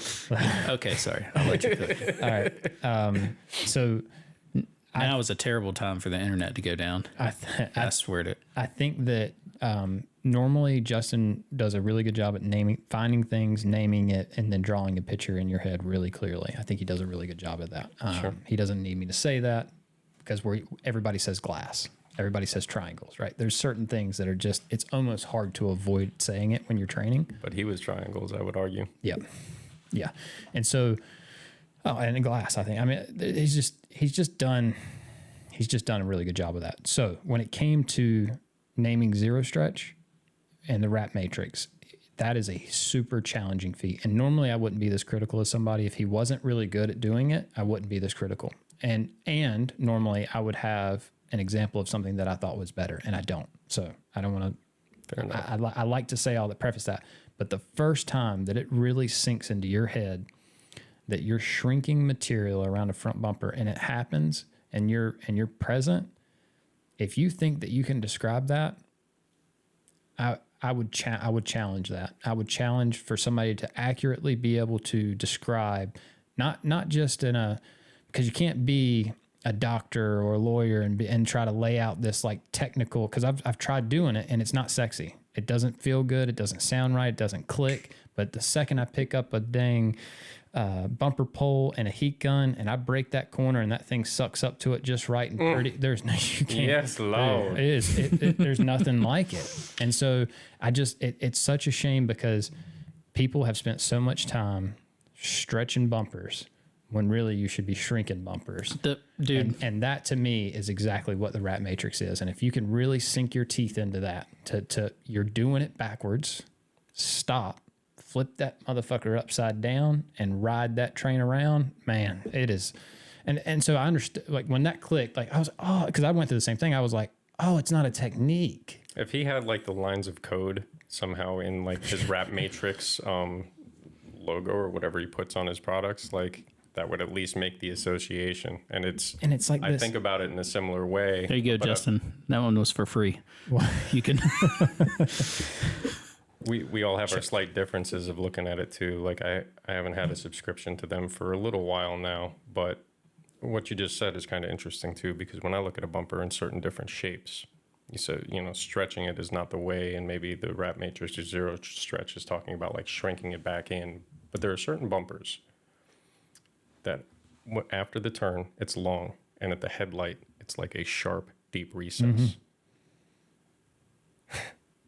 It gives me goosebumps when you give the horizontal stretch, and it's like you have your pyramids, what he might call them these days, on that headlight flat, and you kiss it with heat, and because you stretched it, fuck yeah! Oh my god, that shit hits like heroin. It's so funny when you get a good installer in a class, and you watch that pocket go, and they go, "Oh, I've been doing this wrong." Yeah, it's a big deal, dude. I was doing it on these vans in Ohio. Like the back right of these Chevy Express vans have this plastic piece that just underneath the tail light. Oh yeah, and that was a killer back in the day, brother. Yeah, so I'll just pull the backing and I'll run me a little. I'll tack it up about 3/4 of the way up, put a little bit of heat on that thing, and then I'll pull it out and up a little bit and tag it down there, and then I'll install everything using the zero stretch method, like legitimately. Like I'll grab the left side, start at the bottom, and heat it a little bit, and just let it lay up to the top, and then I'll give a little bit of heat just underneath where I'm going to make my cut on the tail light. Oh, it's beautiful. And I'll run my thumb on the bottom of that tail light, cut the sides, and then I'll just, like Justin says, kiss a heat, and it falls right in. It's beautiful. And the other thing I wanted to say was I was super fortunate to work with the owner of G-Force Products, Dustin Owens. He invented the Rolly Pro. Awesome guy. Really, he's been a good friend for a long time. And Dustin had a really awesome way of explaining it. And what he would say is it's like landing an airplane. He was like, you've got to trust the pilot. And that when he comes in, he goes to land and something's not right, he pulls up, circles around, and tries again. And so when you're teaching somebody, if it don't land, and I can see that analogy perfect in my head, I feel that it's equally as important because I could change somebody's life.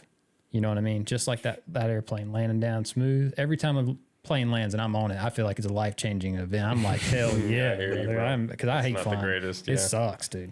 But when that thing hits, I'm like, I'm the guy in the back, like, yeah, fuck yeah. We landed again, brother. I wish I knew where the applause button was on this thing. Yeah. I'm gonna sort that out. Yeah, you need like a soundboard back there. Right? He's got it. Yeah, he's got everything he needs. The worst. This is the best right here. Oh shoot! God, is that not drawn on the picture?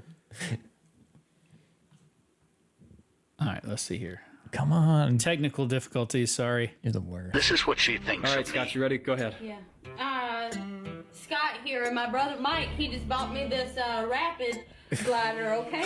And we're gonna test it out. I'm just out here living my best life. Oh, what am I doing? I'm working. This is so accurate. I have a link trees. All you gotta do is click that thing up there. I'll send you to an Amazon store, okay? This is what she thinks. All right, Scott, you ready? She's the best, man.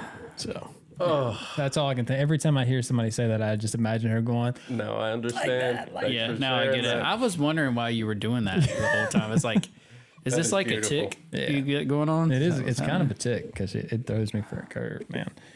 Hey, Seems cool. do you guys, thank you. She's the best. You guys mind if we take a quick break? I got to pee real quick. Yeah, that's All right, cool. It's more when I'm trying to be something that I'm not. That's when you know what I mean? And I can tell it, and it's forced. And thankfully, Josh does a good job of picking up on it too. And he can be like, I don't know what you're doing, but quit doing this. he don't mind. You're telling doing this thing with your nose. So what the fuck are you doing, Stop bro? doing that. TJ, you seemed intrigued by my bathroom mobile. I did. Yeah, that's the only way to travel right there, brother. I like that. That bathroom is way too far away. Yeah. So Mine is like a quarter-mile walk. Oh, really? I told you my shop is weird. This isn't.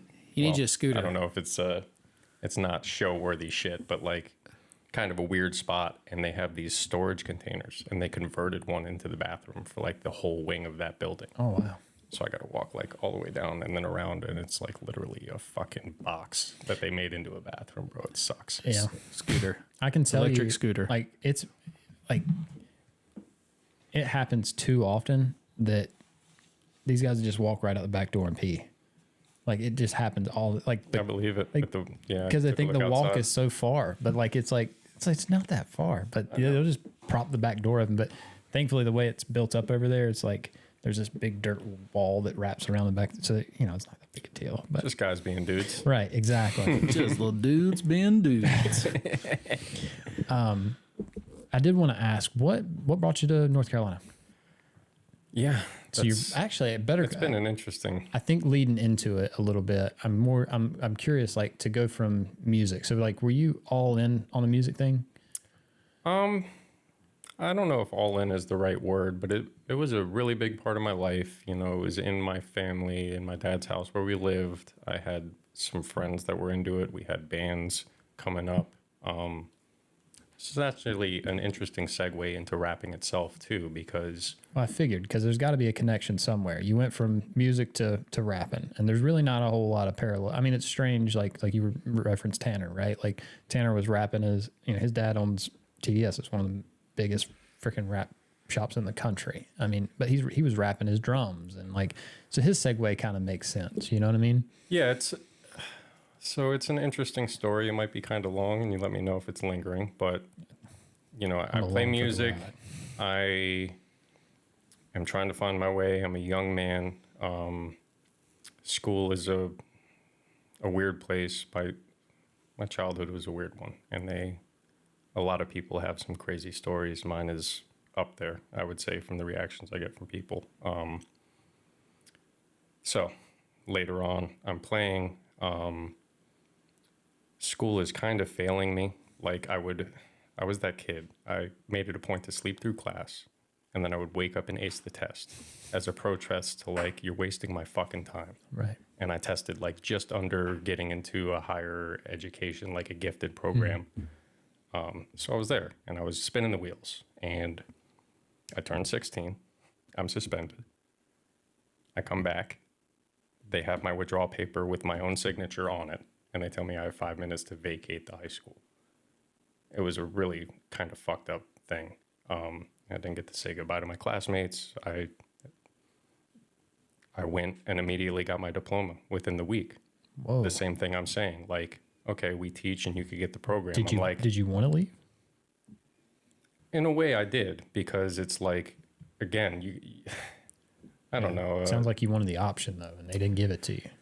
Well, it's either to a lesser extent, maybe I can find a higher form of education, but I knew money was going to be an issue. So it's not like I thought college was an option. I was vitally aware of what it took to exist, and I knew that I needed to make money. And I started, my first work was roofing. 3 generations in my family were roofers. And they had me on I would get suspended a lot. So it's like, oh, you want to be suspended? Boom, you're on a re-roof crew. Fucking 90-pound bean pole. Good luck. It taught me some shit about working and ethics. So I'll tell you this. My grandmother, everybody in my family had been married like 3 times. It's just like, I don't know if it's a thing. They're all playing like that. It's got a lot of love to give. It's a lot of love. And, but so her second husband was the guy that I grew up with being my grandfather. He was a musician. So earlier when I said I was a musician, I do play, but I would not ever even pretend to be I enjoy listening to people play. I think me and Josh have played together twice maybe. And it was for a very short few seconds. Cause it's not even, I challenge you to do it more, man. I don't enjoy it. I enjoy watching and being like, if you guys were to jam right here, I would enjoy being here more than I would play. Does that make sense? Yeah, I could see it, and it's good that, that's a supportive thing of you to say. It's super selfish though. Cause I would just want to be here and enjoy it for me, not necessarily it doesn't bother me to play and fuck you up. That's not it. It really is like a selfish thing where I want to enjoy this moment cause it's badass and cool. Let the talent be the talent. And I'm good with that. I don't mind riding back seat when it comes time. I know my lane. I know where I'm at, but he was a musician. So music was a huge part of my life really early. And I loved it. Me and him were really close, and he left me some guitars, and I played music all through school, was in band, and music was a big part of my life. But it got to a point to where it was like I was racing, playing music and doing graphics. And so it was like I had to pick and choose, and music was... Yeah, it's kind of a pipe dream as far as if you're thinking in a career sense or something. Race car driver was, not far away. Yeah. Right? Yeah. Well, and being like a pro graphics guy back then wasn't a thing either. Right. So that wasn't what are you going to do with the thing? They were all unrealistic. And there was something else that you said that I wanted to point out about you were just talking about it. So, we was going through school and roofing. Yeah, roofing. That's what it was. I'm also a 3rd generation roofer. So my and I worked, I did 2 summers with my uncle. So my uncle inherited the family business. And by the second day on the first summer, I knew there was absolutely no fucking way there was going to be a 4th generation. It was just no way. That's brutal, man. It's the worst. How they do it, I have no idea. My dad, is a just short find a way. dude. My uncle is tall and skinny. My dad's short and stocky, and I just picking stuff up and climbing ladders and driving nails and I still have the eye for it because our systems are different back. Now this is my home. I don't want to. I'm trying to get back home out of my lexicon, but sure. Roofing in Florida and North Carolina are different. Really? Yeah. Styles or the way that they're built. Okay. Is a little bit different. And I have an eye for. I just like seeing how things are built, and I love seeing the bones of a building or something. So a big thing up here, you'll have attic space. In Florida, there's a lot of flat roofs. Okay. And of course, in colder places, you have more pitch roofs, but largely up here, it's just plywood, dry paper, shingles. Back home, it would be a lot of concrete tile or modified bitumen, which we called 90. Why? Because it's a fucking vinyl roll that weighs 90 pounds.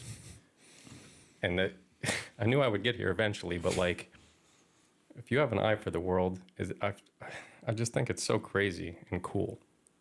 Those flat roofs back home with those rolls of 90. One side is granulated pebble, and the other side is cold asphalt. When you cover a roof with that stuff and it's thick, you lay it down, You get your true line. You take what I've heard people call a weed burner, which is like a giant blowtorch on the 5 gallon. Sure. Yep. You take that, you torch up the back of the asphalt, you get the glue activated, you lay your roll out, Sure. you get overlap seams. You use a trowel to get it down, and like the asphalt bleeds out a 1/4 inch. And it's like a sexy thing. All that time ago to vinyl now, I see. It's like a correlation to laying a gigantic fucking mural, you know? And it's cool. But that does jump around a bit because it was just, that was the first form of work. Still pretty young. So were you doing it to make money, or were you doing it to like help the family?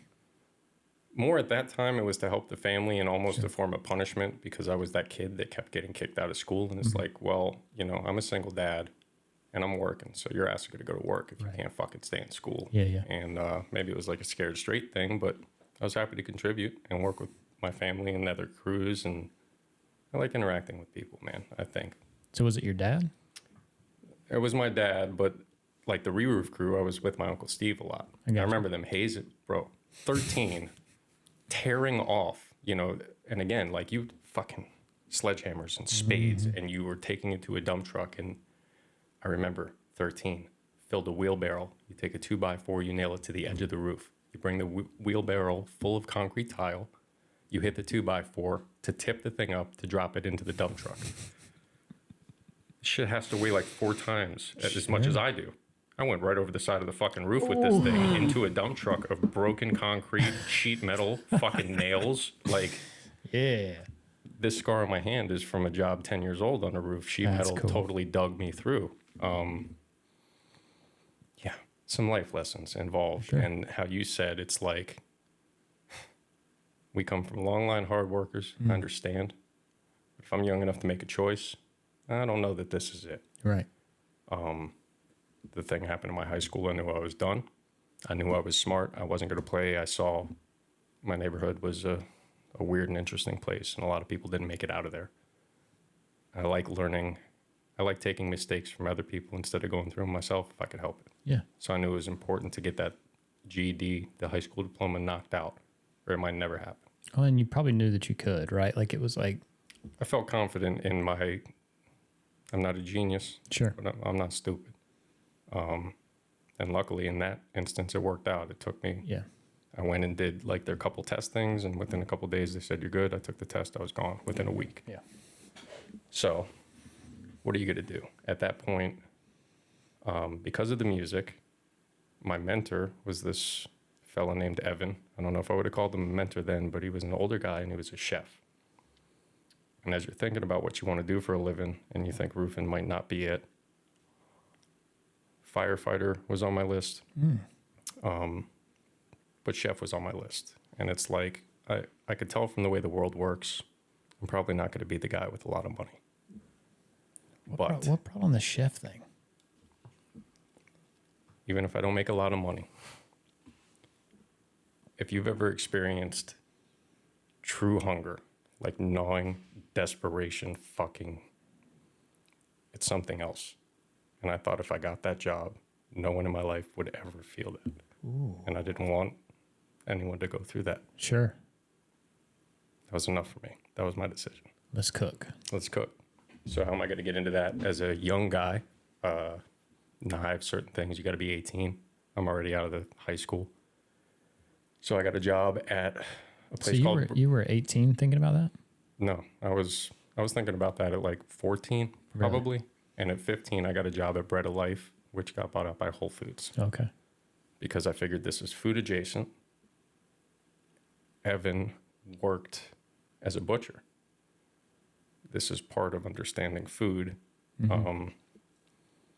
And I guess looking back, when it comes to doing something, like I'm big on, like for instance, I took a lot of certifications. If you're going to do something, it's good to go through and like vet yourself, and like anything you could do to stand out and be educated is important. So that was my deal. I could get in the door there at least as like a bag boy. within a couple of years, like I think I stayed there for 2.5 years, and I worked every department in that store. The most time in the butcher shop and natural food stores. It's like not just unwrapping steaks. I mean, we would break down sides. We had the bone saw, and we ground our own meats, and all that stuff ties in. So that was a good experience. And in the end, the chef thing was about 10 years for me. I worked there. I rode my bike. I saved all my money. I went to a trade school for culinary arts. No way. This was my thing. I was in it. How long does it take to become a chef? You could go through a culinary arts school in a year. Okay. And to be truthful, I didn't make it through. I ran into some trouble with the law. Okay. And I had no help. So all that money I made working at some grocery store went to those tickets, and I couldn't afford. I used all my money to get through 2 semesters. Yeah, but I've learned sometimes it's just knowing, like, I mean, maybe you're not a bullshitter like me, but like sometimes just knowing the lingo. Dude, I can just about bullshit my way through just about anything. You put me in the right position. If I can use the right words, you know, if I know the lingo, I can blend in and at least get myself in a situation where it's like, I don't know anything about culinary, but I'm just saying, like, I just feel like if there was a certain verbiage I could use could open up opportunities for me. And so, Like in the career? yeah, of course. Yeah. So like I didn't graduate college either. I went for graphic arts, and my plan was to, you know, be a designer. And then I got to a point to where it was like, I'm never going to use InDesign for nothing. This is like the worst class ever for me. And I'm wasting so much time. I could be, you know, crushing it, spending time doing something else. So, Well, experience tells you like that shit is not as important. And Glar Brian talks about it too. Like the graphic design side, the art, all that stuff is great. You go to traditional teaching, and they'll teach you how to do like brochures and magazines. offset printing. And he's a bet. I don't care if I know him or not. Glarb is absolutely at the fucking top when it comes to I don't art. know. I don't know on cars. who else you would even compare him to right now. He's on another level. Yeah, Curvaceous Wraps deserves a shout out. She spends a lot of time. she's good. And she's like really detailed. Again, soul, right? She's got soul. Yeah. I seen her that she posted something the other day, and Matt Ferg, we were talking about him earlier. Matt asked, I'm pretty sure it was him. I hope it was him. I'm gonna botch this up, but he was like, you know, do you ever offer these as prints? And she was like, you know, if it comes up and enough people wanted them, maybe I would, but I'm not sure that it's really worth it to really. She's like, it's not really for that. And I was It's a like, shame. she gets it. She gets it. You know, because when I don't know, I just felt when I read it, I was like, yep, that's a good one. It made me want to instantly buy it. You know what I mean? Like that's the way I felt. I was like, oh, this thing pops up for sale, and that's why I'm buying it. Yeah. That's happening for sure. And it's good to support. And I think the only reason I brought him up is like somewhere, maybe on one of his interviews or something, because he's a popular guy. Glor? Yeah. He's the guy. He mentions YouTube University, and like a lot of his skill set was not from, and he did 4 years at a major university. Okay. And maybe more after that. But yeah, it just doesn't teach you this end of things. Sure. And then the same, like referencing back to what we were talking about, that culinary arts degree did not do a lot. As I worked my way into more prestigious actual chefing work, there were guys from Le Cordon Bleu, which is a major culinary university, working the fryer. And it felt rough. And at that point, because I started so young, it felt rough? Yeah, I felt bad for them because that's like a lot of money and you learn traditional French cuisine and you have to fucking make fries for $6 an hour. And somehow I'm your boss and I'm like 17 or 18 years old. And you're young too, but like, God, it sucks. Yeah. And there were plenty of people that didn't go through any of that. So there's a lot of ways to get through. So all this ties into wrapping, I promise you, because... Well, the roofing already did. I watched it happen. And in the same way, laying the roof and seeing the correlations to vinyl, chefing, and Justin talked about kitchens and chefing too. It's interesting. Knife work, knife skills, small dice, chiffonades, and all these kind of like precise things help me in my career today. Sure. And you would never make the connection, and I think it's a beautiful universal symphony in a way that all that shit comes together. Well, we talk about students. the first time a student sees like a positive or negative or neutral cut, you can, again, it's a lot of times it's a light bulb moment for those students because they've never thought about it. They're like, oh, okay, well, that makes perfect sense, and it's something as simple as just an angle or a body position adjustment that makes a world of difference. And somebody that's, they talk about 10,000 cuts or, 10,000 kicks or whatever. Yeah. So if you've been there, a cut's a cut at the end of the day. And if you care about the cut, it is what it is. I mean, it's intentional. When you drag that blade across there, you're thinking about what it's doing and how it's doing it. It doesn't matter if it's animal or vinyl, right? It's all the intention is there. What you're doing is intentional. Precision, thoughtful stuff. Yeah, I agree. So I'm glad that all these seemingly unrelated experiences have helped me in my career. I am not a well-known person. I do not have a lot of money, but I take pride in being good at this thing that we all share. Mm-hmm. And I guess in the terms of this story and getting to rapping, so Bread of Life introduced me to a man named Kenny Burns, who you may or may not know.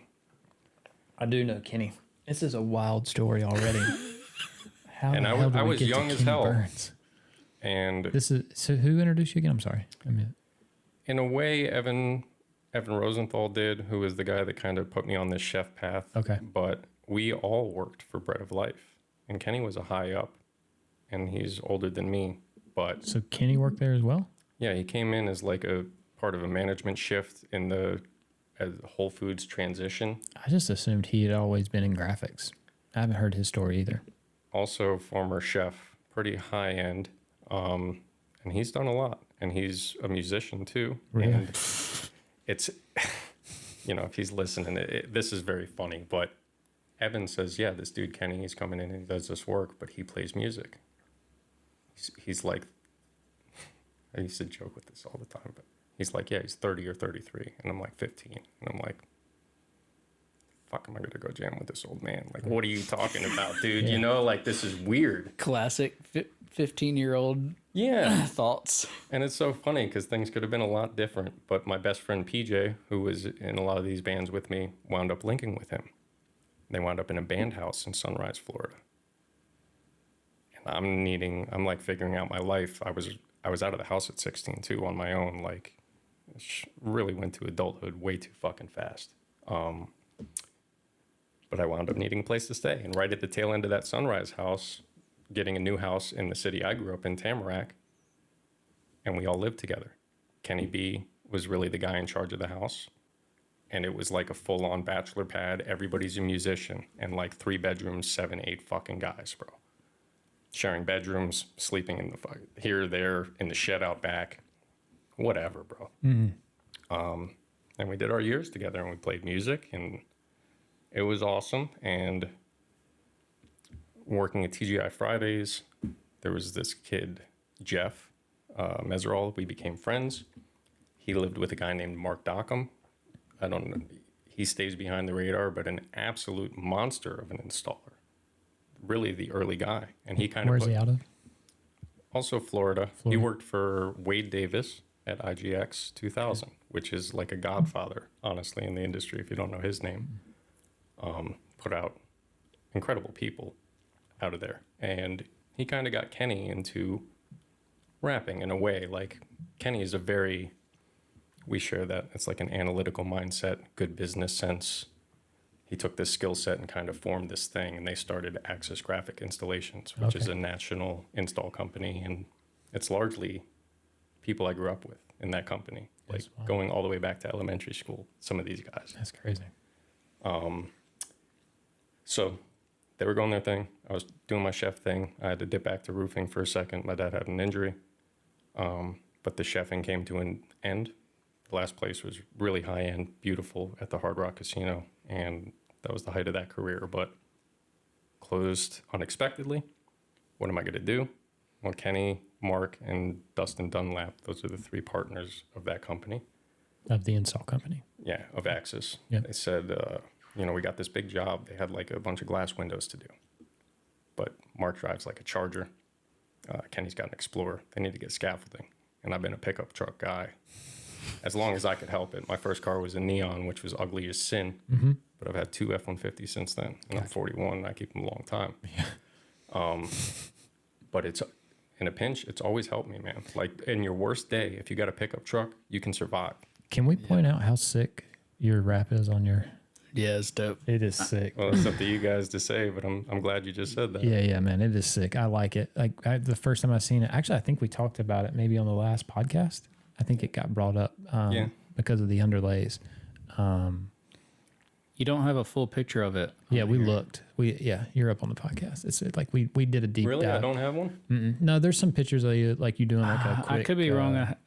Yeah, the time lapse of me and my wife working on we it a seen little that. bit. We seen that one. And Oh then- no, I think I have lied. one over- I'm sorry. I usually try and take a picture of her. But No, I you got a am- video. We're pulling it up. Social media sketches me out. Yeah, this is the one. So I don't put enough up there. It pans around it. yeah, I did do a walk around. Makes Well, sense. just moving forward, if you could just get some good shots of it, that'd be great. Make our life a lot No, easier. it's Make Josh's this job works. easier so we can show it off. I'm sorry, boys. You let us down a little. Just Wait, hang on. There's probably is there music to this? Yeah, probably it's music been like a playing. North Lane track. Is you and your friends and your association. Your Even the quality of the upload didn't go so great. That's a shame. I've always had fun Yeah. with my trucks. it just don't do it justice. No, it doesn't. That's true. Yeah, that pattern was. It's really cool. It I is. haven't seen a lot of that up here. Well, there's a guy named Chris from down in Charlotte, Rock Hill area. He came and took a class with us too, and he claims he might have invented the embossment. Oh wow. And I've seen some. What's his name? Chris. I don't know his last name. Well, just thank you, Chris. I appreciate you Dude. making this possible. He did some like really like tight custom over under like really good work. Like it really impressive. Very similar to what your truck represents. And yeah, we've talked about it several times. Yeah, a it's good an one. effort thing. Like, that it's subtle and it's kind of hidden, but every one of my wraps I've tried to go, a little bit harder. The first one was full chrome with jams. The second one might be my favorite because that was all freehand, knifeless work. And I sat in my shop and I just stared at the side after I wrapped it red. And I built a formula. And the numbers worked in sequence. The top stripe was 6, the gap was 8, the next stripe was 10.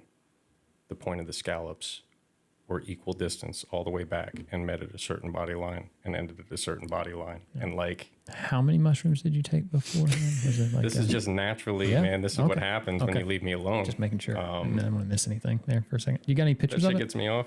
Yeah, I'm sure it's in there. I had a company, when I started, it was Global Graphic Installations. Okay. And I left all that stuff up there. But Oh, I'm sure it's on gonna, Alchemy Wraps. We're not too. going to leave the this Kenny Burns story. We're not done there yet. Josh, can you see if you can? Is there an overall color scheme that he can look for to make it a little easier? I mean, it's a satin vampire red base with. This is satin white aluminum, isn't it? With satin white aluminum and brush black steel. Very cool. That's Where at? Sorry. I think it's on my page, Alchemy Wraps. so. Yeah, But that's the one. yeah, you got it already. Yeah. It's hard to You guys decide will get to behind see it here in just a second. this last one or the second one. It's hard to know my As favorite. soon as This you're done looking at It it. is, yeah. But yeah, that was all freehand knifeless work. And Very those cool. scallops, that's what I was talking about. Each point of that, and then the last point to the black circle inside, to the black point inside, to the tip at the front. You like this one more than your new one? It's hard to decide because there were elements that were cool. I like that I freehanded a Yeah, lot. The that's pin sick. striping in the front was super cool. Yeah, that's sick for sure. I love the color satin vampire red is a sick fucking color. And this color too is always special to me. It's buttery. Did you see the wrap that Javier did for the All-Tac competition? It was like a octopus, I think.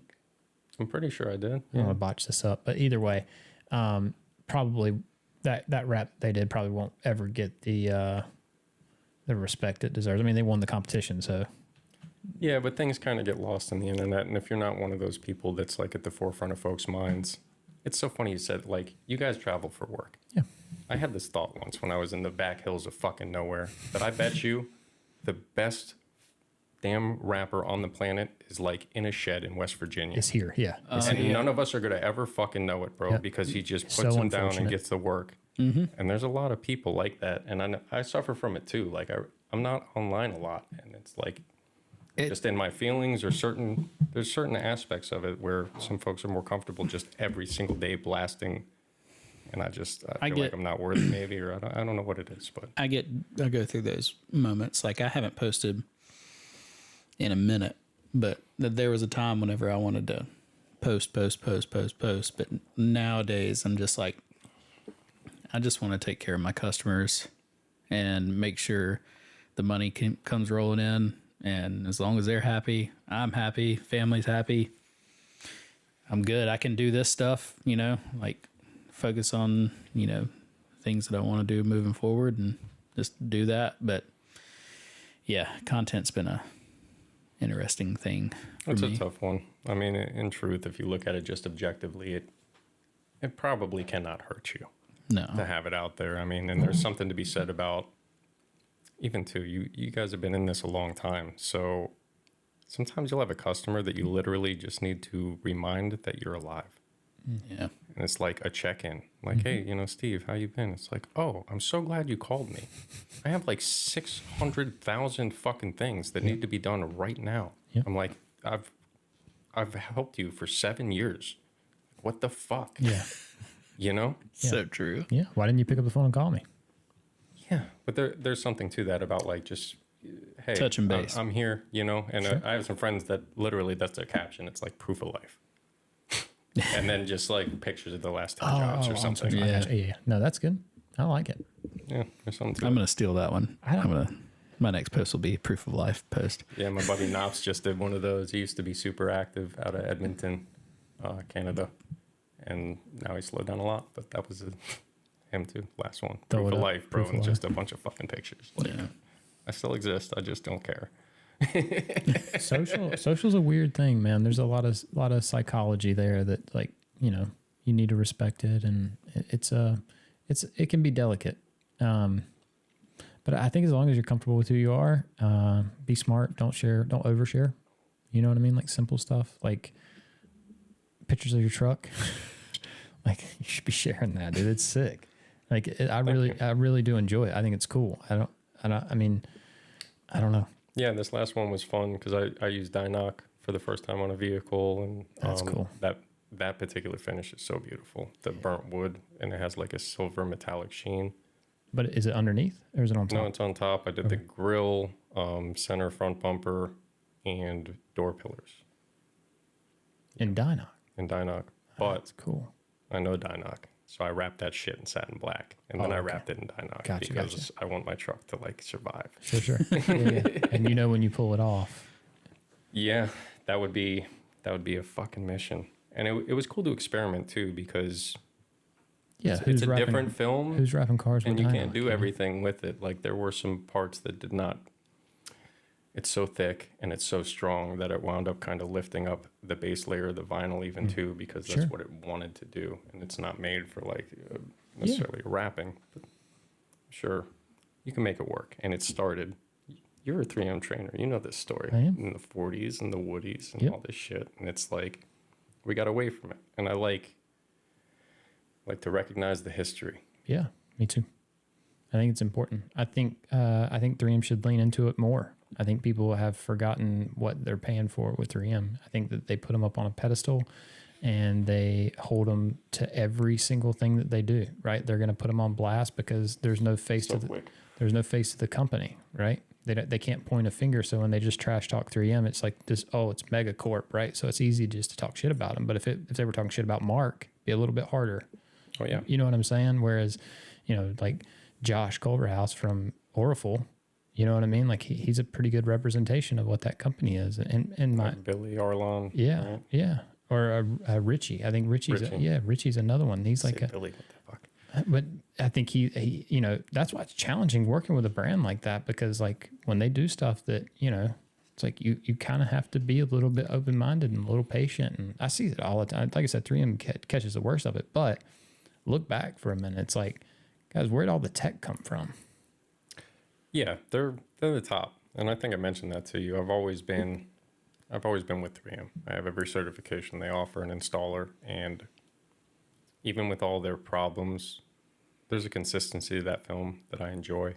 And even like thinking back to this thing with Justin's teachings, and it's cool as an installer when some of the stuff you've done on your own for whatever reason winds up getting brought up in different terms as like a standard for wrapping. Jamie says it the best. Jamie will say, I've been doing that shit for years. Justin just came up with a cool way to say it.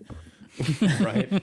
and so it feels sometimes, does. you know, and I catch a lot of heat. Like I love interacting with other installers and how they look at things. And I've been like, I use heat a lot installing.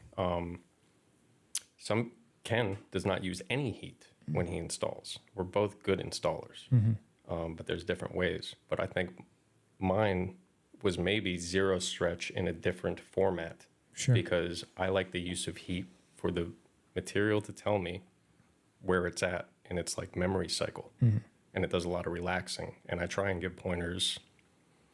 You know, I'm not known enough to be hired as a teacher or something. But if I know somebody could use my help and I have a good circle of people in the industry, I love sharing shit with them. So a great trick, I made a video for my buddy Dan Farber in Connecticut from Signs of Success. And he had trouble with the hood of like a Nissan NV or a Sprinter or something. The shape is a bit bulbous. And 3M is awesome because I can peel that sheet on that hood and it has all this stuff. And I heat it and it just becomes the shape of that fucking thing. Before I lay a single squeegee stroke, it looks like it's laid down. Oh, yeah. That's why they're the one for me. And I use that technique in a lot of places. And maybe that's like zero stretch without doing it on a 100%. table. And I don't want to speak for Justin, but it almost seems like Justin has a hard time saying that. He said it a few times. I shouldn't say it like that. But like whatever that zero stretch technique is, 3M does it best. Now, I don't know if that is Avery Ripples. It does. Other films does stupid shit. It does. But when you can get that film to properly relax, dude, it's beautiful. It almost falls into place. Yeah, I love doing it. Me too. And there's people that like really bang their head against the wall on 100%. panels like that. And it makes me feel good to like share the shit. I call it shadow techniques, the forbidden kung fu technique, you know, but like. I posted a video not too long ago and I caught all kinds of shit for it. It's like, golly, like you'd have thought I'd have slapped somebody's kid or something. Like it was ridiculous. Like, and you know, maybe for me, I think if people could see it from start to finish, you know, the internet's neat like that to where, you know, a lot of times you're just seeing a segment of a part and it can be confusing. And, but looking back, it's interesting that some of the people that comment on it were quick to have an opinion on it and not. Welcome to the internet, right? And not ask. Yeah. I mean, you said it. I've been doing this a while. Yeah. A bunch. Wrapped a bunch of stuff and hadn't made a bad name for myself. You know what I mean? Like, just take a second and just maybe ask, like, hey, why are you doing it like that? Why? And I don't care. I agree. You know what I mean? It doesn't matter. To be like, people talk about, because you've been doing this 20 years, I'm supposed to believe like I've been doing it a year and I'll totally outclass you. But for me, there's a built-in respect because you've managed to stay alive. Right. You've earned money over decades. Clearly, there's something going on, bro. Yeah. Like. Yeah, I mean, I could probably fake it for a few years anyway. Yeah, you know what I mean? You know, if you get through 5, they say the first 3. You know, I think somewhere if you could get through 5 years on your own in business, you got a chance, kid. 7%. That's the number. 7%. If you make it 93% of businesses fail in the first 5 years, and if you make it the next 5 years, there's that you can cut that percentage in half. So you got about a 3% chance to make it 10 years in business. Damn, that's cool. That gives me a little bit of hope, man. Does it? Yeah, it does. Does it? Well, you've been in business for longer than 5 years. I sure have. 10 years? Yeah, on my own.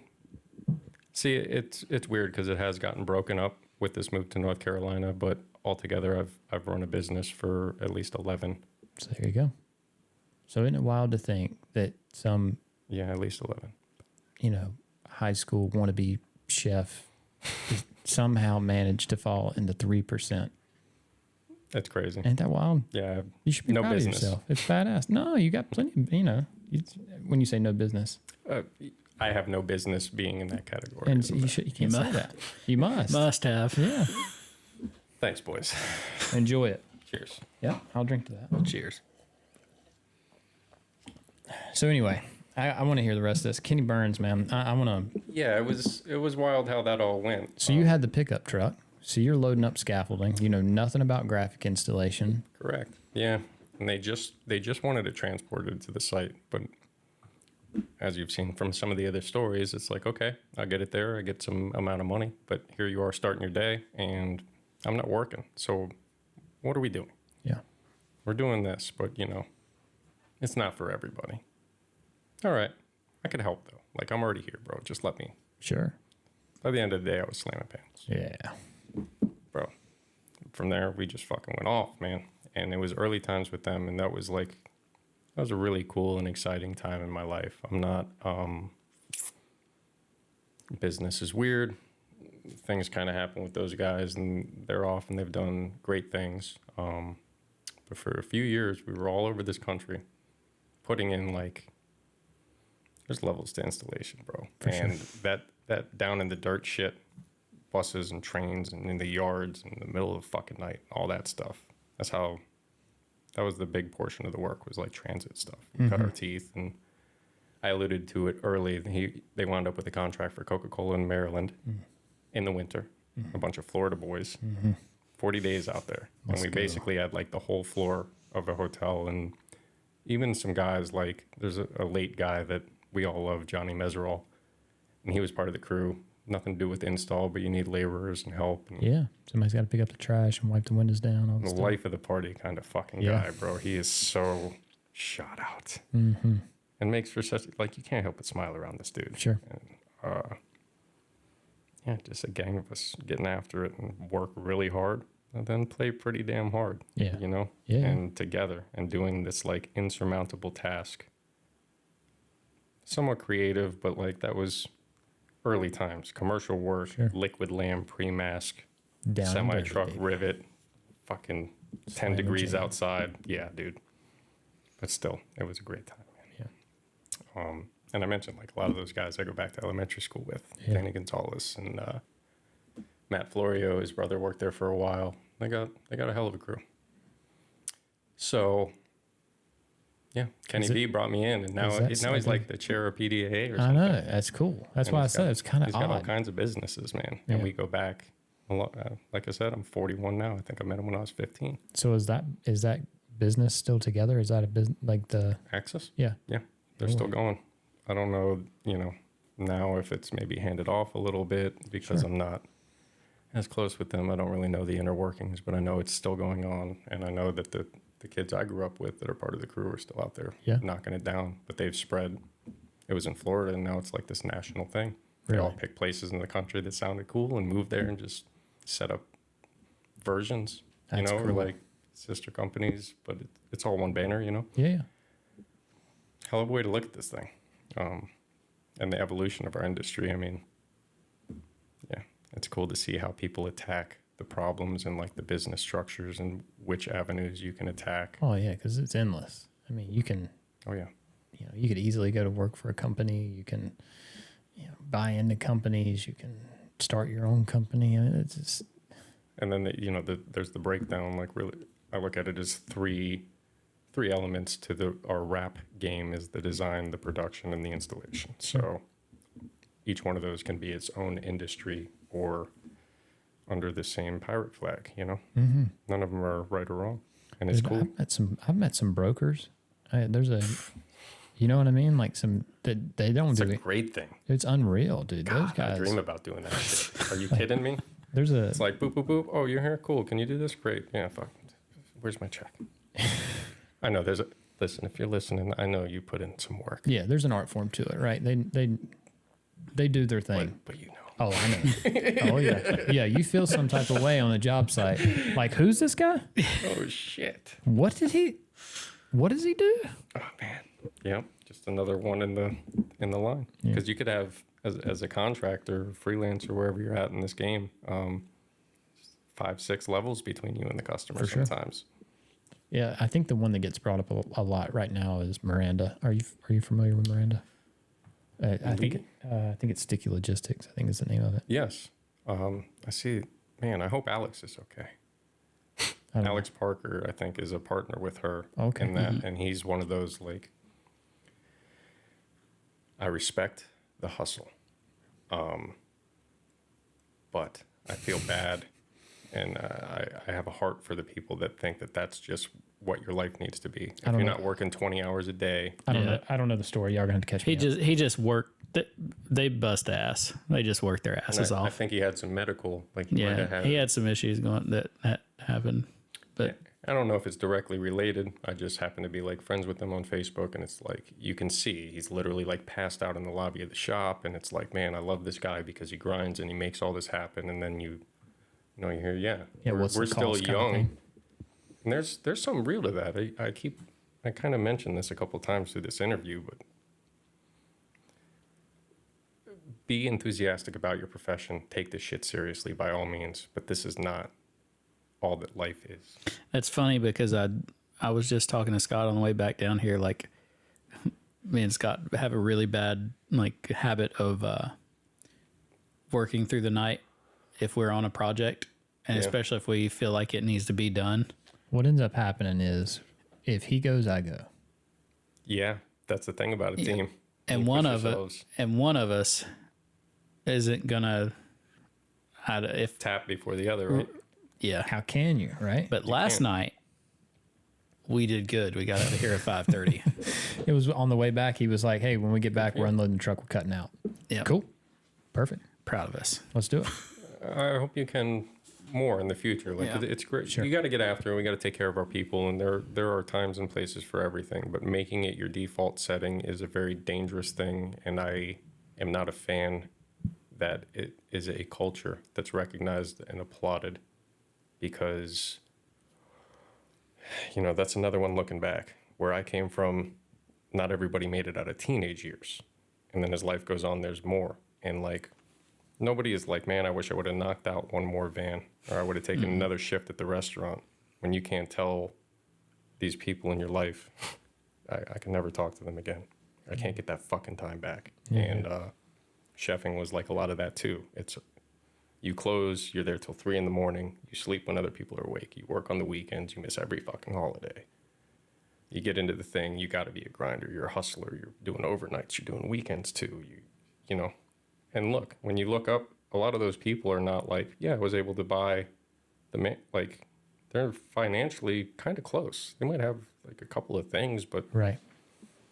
I don't know. There's a balance, dude, because you're a man, you're a provider. You got to do your thing. But it's just kind of the point is, makes me feel bad, and I hope people don't think that's just the way that you have to be.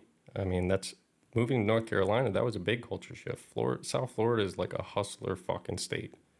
And the first people I met out here is like 9 to 5. All right, so I want to say something.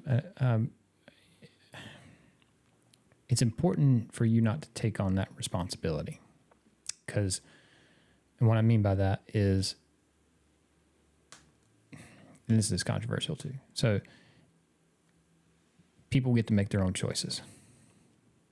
Now, I understand there's all sorts of bad circumstances, and this is not me trying to oversimplify something it is a big problem, right? But you make your choices, and a lot of times, so I hear a lot with teachers. My sister's a teacher, and she'll say, she'll complain about the money. It's like, they didn't lie to you up front. They told you. Do I think teachers deserve to make more money? Of course I do. I think it's super important. I think they should take it a lot more serious than they do. I feel the same way about law enforcement, right? But then at the same time, I'm going to complain about paying taxes, right? It's a tough thing, and I don't know what the answer is. I don't pretend to know what the answer is. But this system, it's not hidden, and we all know it's messed up, right? And I'm big on solutions. I said it earlier about Justin, right? I hate being critical of him about the Rap Matrix thing, because it's like I'll come up with something that's better. and it'll be like, got you. I told you, bro. Yeah, I got you. But if you want to know the system, it's out there, right? Like the starving artist thing, it's a real thing. Go hang out around any artistic city. Go to Nashville. There's musicians everywhere that they're doing it for free. If you think that you can compete with somebody that's doing it for free, you're fighting a losing battle. It's like, how long can you go without eating? How long can you go without shelter? Louisiana. There's a guy in Louisiana right now that's sleeping on the side of the street in a box. He's going to wake up tomorrow and he's going to play his horn. He's going to play it better than anybody else in the fucking world, and he's not going to get anything for it. And if you think that you're going to go to Louisiana and compete with a guy like that, you're not willing to give up what he's willing to give up. You know what I mean? And I applaud him for it. I applaud the hustle. But a lot of people walk into that, and they walk in naive, and it turns them bitter, and they build this resentment. You know what I mean? To hate what they loved, and it's so unfortunate, man, because it doesn't have to be like that. Like, if you know the cost, be prepared to pay it, because it's going to take it. It doesn't matter what you think, that it's going to take it, and it'll beat you, and it'll strip you for every bit of it. And it's dark, and it's miserable, and it's hatred. But that it's out there, and you can find them. That's in any great trade. Poetry. I got a cousin and a good friend of mine. I would have never thought in a million years he'd be a poet.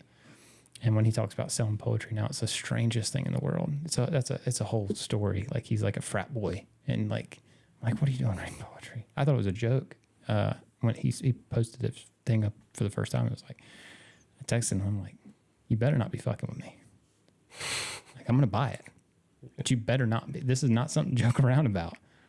Like, if I get the book and I open it up and it's like, oh, gotcha, I'm gonna be so furious, because like, I'm so proud of him. Like, it just on a whole nother level. It's so proud of what you know what I'm saying.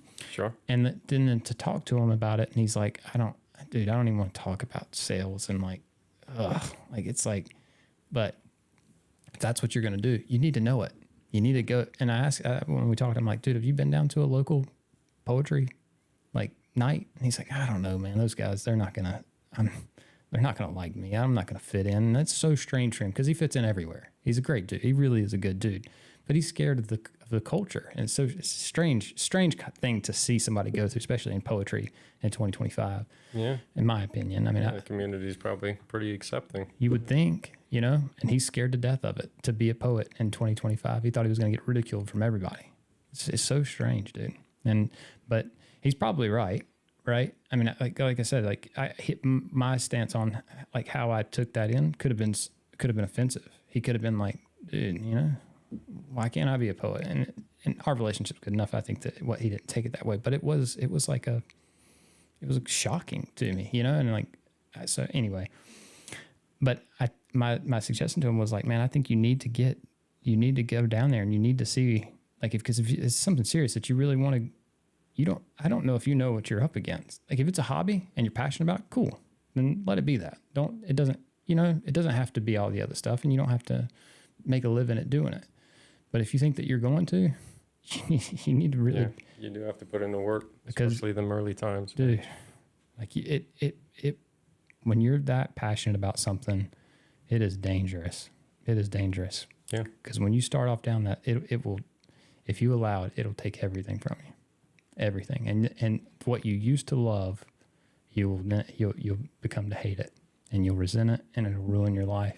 You know what I mean? And everybody thinks that it's like, they look at it and they're like, oh man, I want to be a business owner. Like, bro, you always get a chuckle out of people, right? You have no fucking clue. You have no clue. Like, just spend some time with a business owner.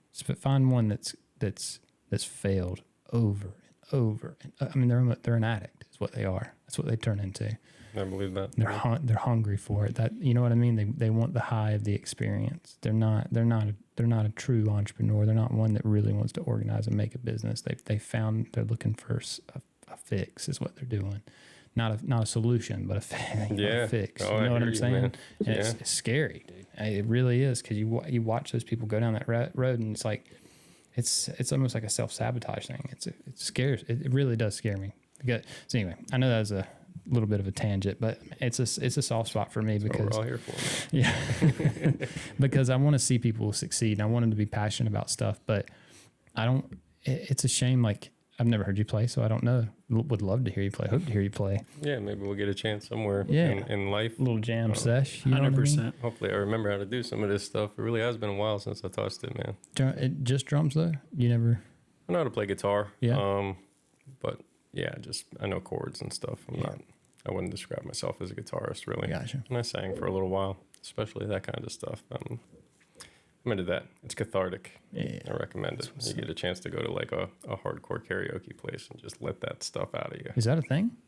There's some places that cater to like a heavier, Yeah. or maybe like an emo night or something, but Sure. like you'll get your chance. I find. Do you sing? I like to. Yeah. That's another one. I wouldn't say I'm a singer, but I've sang for a band and I sing all the time, especially alone. I listen to music and sing every damn word while I'm working. Yeah. That's just the kind of guy I am. You hate to be around me, maybe. But yeah, That's cool. there's a Tool song that has some like screamy elements that you can find regular karaoke. The years go on, and everyone experiences this. But man, when I got out, I was renting a place for $300. 4, 5, 6, 7, 8, 10, 12, 15. Last house was 19. Wanting something comparable. We're seeing like 25, 26. It's COVID. If you have to move around, it felt like they knew everyone was in a pickle and just turned that shit up to 11. Oh, 100%. They did. It's rough. We're regular people. $2,700 for a shithole in a bad place. It's ridiculous, dude. I could not stomach it, and we looked for a long time. Her brother is even a realtor and was helping us, Really? And we were not having luck. We didn't know what to do. I took her out for dinner. We had some drinks. We cried pretty hard. And we just looked at a map. I mean, we kind of felt it coming. We traveled through here.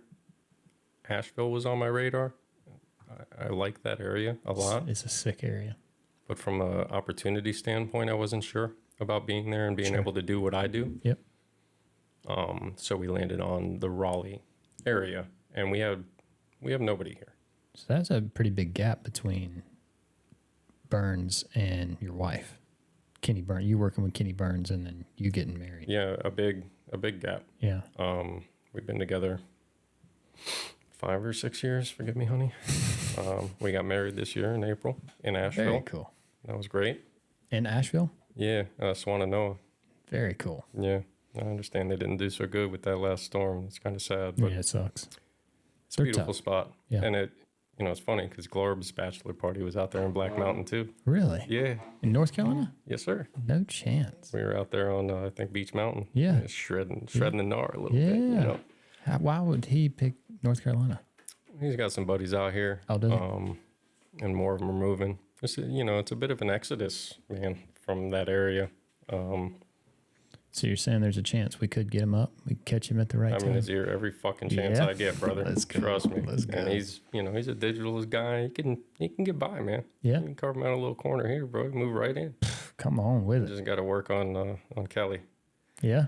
Yeah. But I have hopes. I have Yeah. high hopes for that. And It's funny because we talk about it all the time. We've got so much space up here that I would love to have, like, if there was like a freelance designer or somebody like that, like we could utilize them for some stuff. We're not doing enough to where we could keep somebody full time, but dude, we could work out some great deals for some a really good designer to come in and use space because, like I said, we got so much that we don't use. It's like, man, we could help out. We could make somebody a hell of a deal.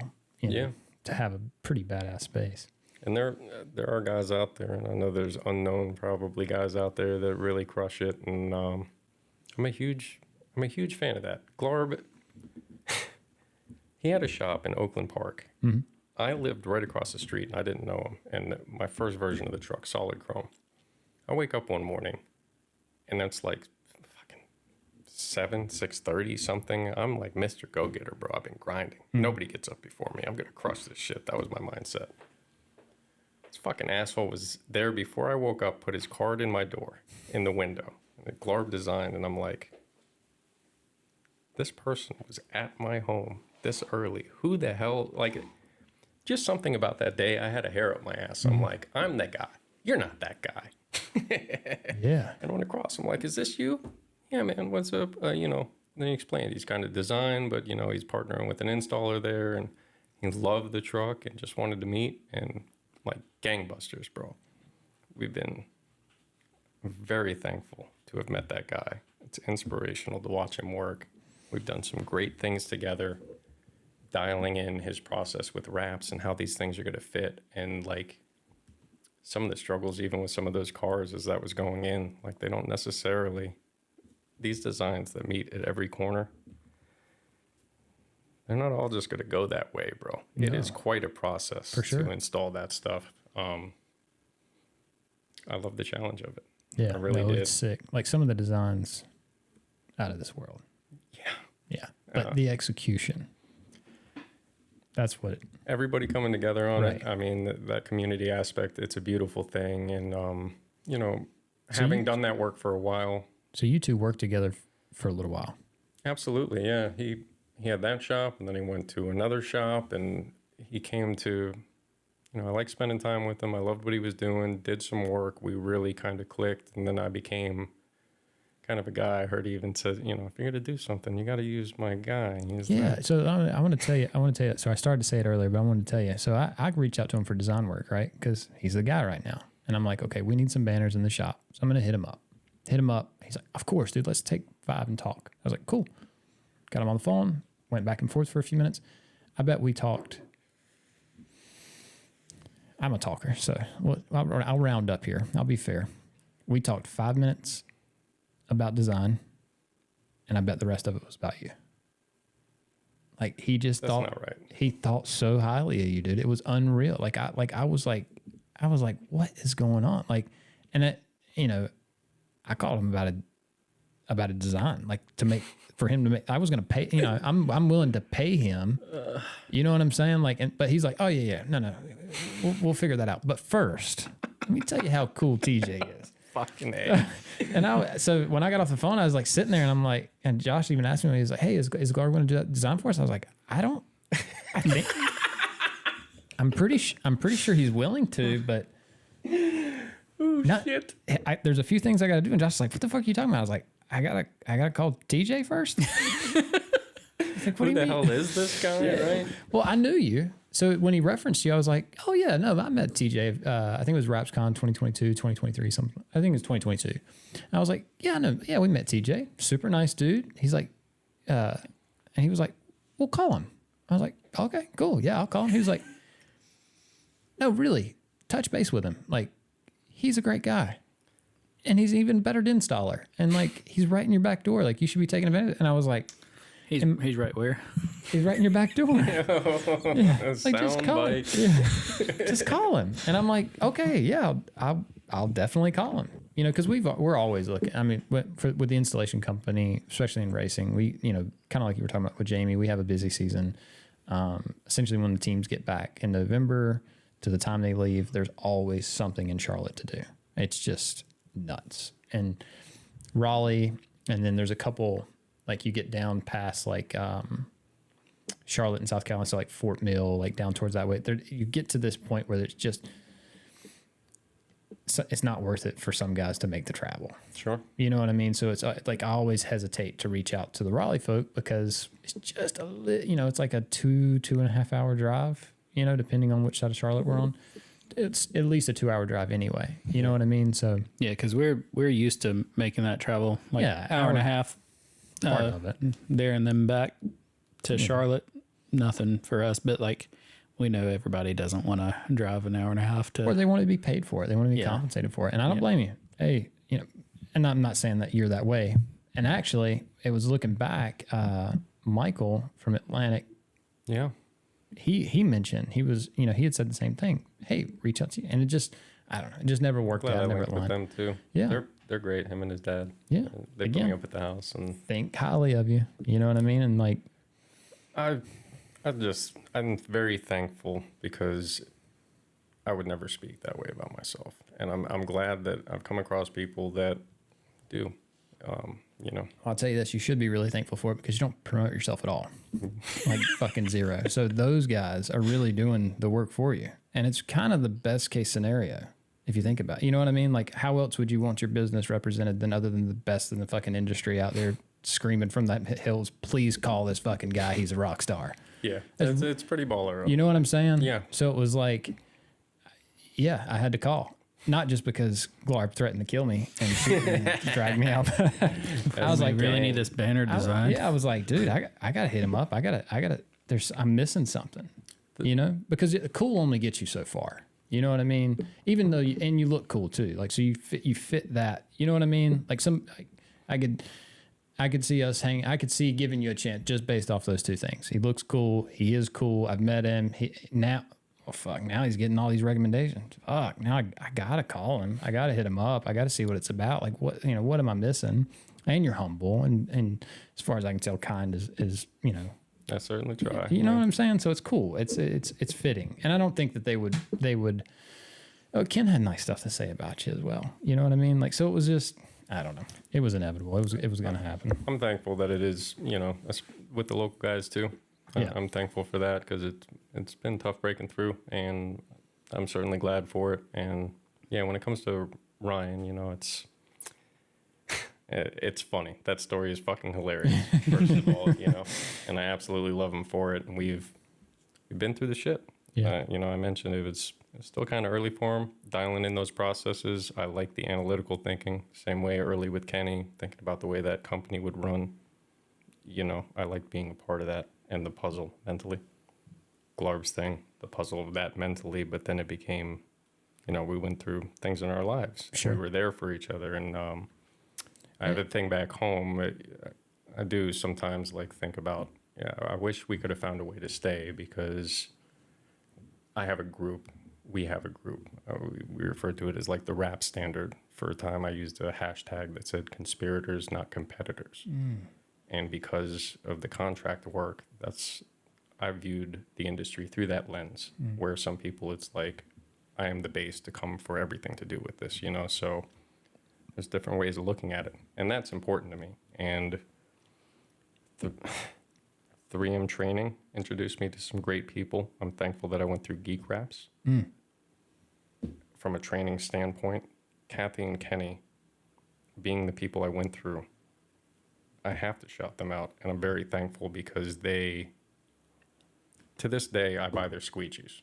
Okay. Maybe more expensive than damn near anybody else's, but They're definitely more expensive than everybody else's. I got a built-in loyalty. Those people are fucking top-notch. When I knew enough to test out with them. I didn't have to go back and do anything, but crazy things that you wouldn't possibly know, I could always call them throughout. I took it in 2012 or 13. To this day, I can call them with something, and they will take the time to talk to me. Let's be clear. Solid product too. Me saying that, I didn't want to. I hope nobody takes that the wrong way when I say they're definitely the most expensive in the industry. It's quality product. You would have you been through there? With what you guys have going on, it would behoove you if you get a chance. If you're down that way, go to their shop and check out that guy. So, former stuntman, super mechanical. They have laser CNC machines, aluminum, aircraft grade materials. They fucking go hard. Yeah. And some of the products are like the big roller. Or even some got of a the couple of them. Yeah. They're that's a serious piece of equipment. Yeah. You know what I mean? it's well made. Yeah, I've had it for a long time. It ain't breaking for nothing. No, the wheel's going to give out before anything else will. I don't think it's going to, I don't think you're going to break it. No, the phone might need to get replaced, but I'm glad I chose them for my training and testing. They were local to me. I like that. They've always been there for me. My first class there, I met Dan Farber from Connecticut that I mentioned, Signs of Success. He's part of the rap standard. My right-hand man, David Soto from Installaway, 20-year installer, who's since left the industry.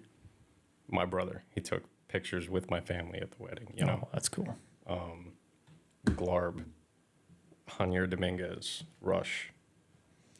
Yeah, there's some hitters down there. Yeah, Andrew the tint man. One of my best friends, Zulu, was a designer at this shop I used to contract for. And one day at my shop, you get inspired sometimes. And I got all these guys together. And I said, look, it's lone wolves in a wolf pack. But imagine a world, everybody is in these adjacent industries. And I don't like seeing we're friendly. You'll meet folks at the expo, yeah, whatever. Sure. And you kind of can hear through the grapevine, yeah, as soon as you walked away, fuck this guy, right? Right. So I love and I covet. I don't ever hear that. I always hear how much they love me and how great I am. Really? Yep. All the time. Off camera, maybe. Did you hear I'll something? give you the lowdown. God, knew it. Just wait till our podcast. It's kind of similar to what you guys do here with the podcast, gathering them in the shop, and we spent 4 or 5 hours just talking about everything, man. The philosophies of business, what we all do, how that all overlaps with each other, how we could help each other. And to this day, we keep it jiggy like that. Anything that comes up, if you don't know, you can call somebody in the standard. Sure. And it's I'm trying this new endeavor. I got a quote for this. I'm looking at this film. I'm thinking about this. What's good? And it's a resource. And I know you could maybe go on Facebook and post this question, but Sure. It hits different when people have you 100%. like that. Yeah. It's tough getting on and asking questions in some of the groups. You know what I mean? It's hard. You're going to have to scroll through 30 of the dumbest responses. Some of them are clever. I'll be honest. I've read some that are funny as fuck. People will deliver. Yeah, they'll hit. Right? Oh, dude, I'm a sucker for it, right? So that's it's half the fun, But then some of it's just terrible responses. You know what I mean? Guys, come on. If you're gonna be a cunt, at least be a sharp one. You know what I mean? At least put a little effort into it. Don't just be a dumb cunt. It's the worst. I agree. Yeah, it's a shitty place to be, man. It can be. I'm a big fan of it. I recommend it to anybody that does what we do, man. Me and Davey say, get you a rap friend. Yeah. Yeah. Hell yeah. Yeah, it goes a long place. ways. Yeah. We've talked about having groups up here. We've got the space for it. I think it'd be fun. I think, getting people together and just kind of, semi-social, nothing crazy. Just, it'd be fun. Yeah. It's like a big draw of RapsCon, kind of. And if I get a chance to go to another show, I would take that over SEMA in a way because of this community feeling. SEMA's getting better. It's a great time. They moved it all to the West Hall. I don't know the last time you've been. I think it was 16. Yeah. So now they're in the West Hall. So it's pretty much half the West Hall is all wraps. So it's it's a lot more consolidated and tight. It's not spread out. This year there was some weird stuff. Fellers was there, which was odd. I don't know how that works because aren't they transition? Well, they're a distributor and it's supposed to be a manufacturer show. So that's odd. They might have been partnered with a booth. I didn't even get over to their booth because they weren't in the West Hall. They were in another hall, which was weird too. All the rap stuff is in one place. They're in another place. So it was strange. It was, but for the most part, all the rap stuff was right there together. You know what I mean? Aside from a couple that were spread out, but it's cool. I like it. I think SEMA's good. Before it was spread out too much, and it just didn't feel homey. You know what I mean? It didn't have that. Now you can stay right there in that area, and you're gonna see this. All the major manufacturers are there. All the tool stuff's there. You got rap glove stuff going on. It's cool. Yeah, and you got your events after. Exactly. That's a big draw for me. Yeah.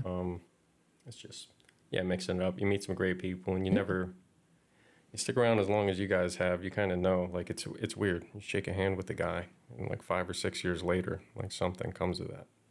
I'll tell you the trick now.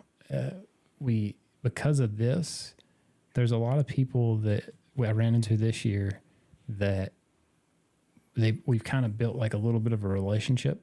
Well, we've built something that I don't know that is there. So when they speak to me as if they know me, and I don't have a clue who they are. And that sometimes is a challenge. It's I got to catch up. Let me catch up to who you are for just a second. And that's tough because if they're interesting, I kind of want to get them on the podcast. You know what I mean? So sure. It's no, just stop talking. Don't tell me anymore. Matthew come on out Matthew Walensky, he's probably one of the best for me because Mr. Tall. Yeah, because me and Matthew are buddies. You know what I mean? So it's every time I get there's stories that I know about Matthew that like I'm holding on to for seems like forever now, because like I want him to have the opportunity to tell it here, and I want it to be authentic. I want it to be real when he tells me. Yeah, it's gonna be hard. Like if you know the story already. Yeah, you can't. Yeah, it doesn't. Because what ends up happening? Well, it's happened here, right? You end up saying, "Well, yeah, you heard me mention that earlier," and then you repeat yourself, and then it's like, but then as long as you add something to it, it's cool. I was gonna say that too. You know what I'm saying? It's not as bad, but there's some stories that I just want to hear for the first time. You know, I want it to be here because it is something special that happens in here. It's kind of built into it.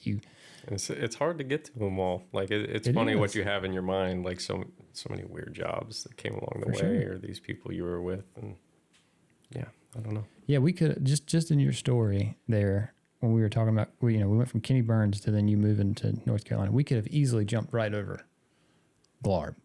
Yeah, and that's important. I can't. Yeah, that was like kind of him and the boys in the group that we've all had each other back. I needed to find a way to just give them flowers. And that's what, like, David, my right hand, has a saying that never left me. It's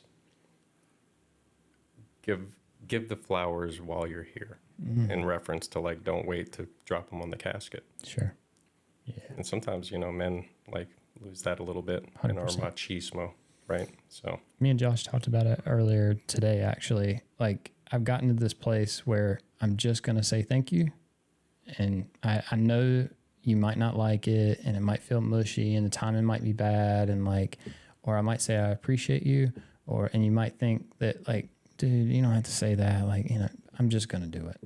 I'm just gonna do it, and it's not always gonna be right, and it's gonna be clunky at times, but I'm gonna say it, and then we'll just deal with it. We'll deal with whatever the awkward weirdness of it, and I don't care. It's just, if it makes you horny, that's your problem. It's your problem. Deal with it. Keep it in your pants.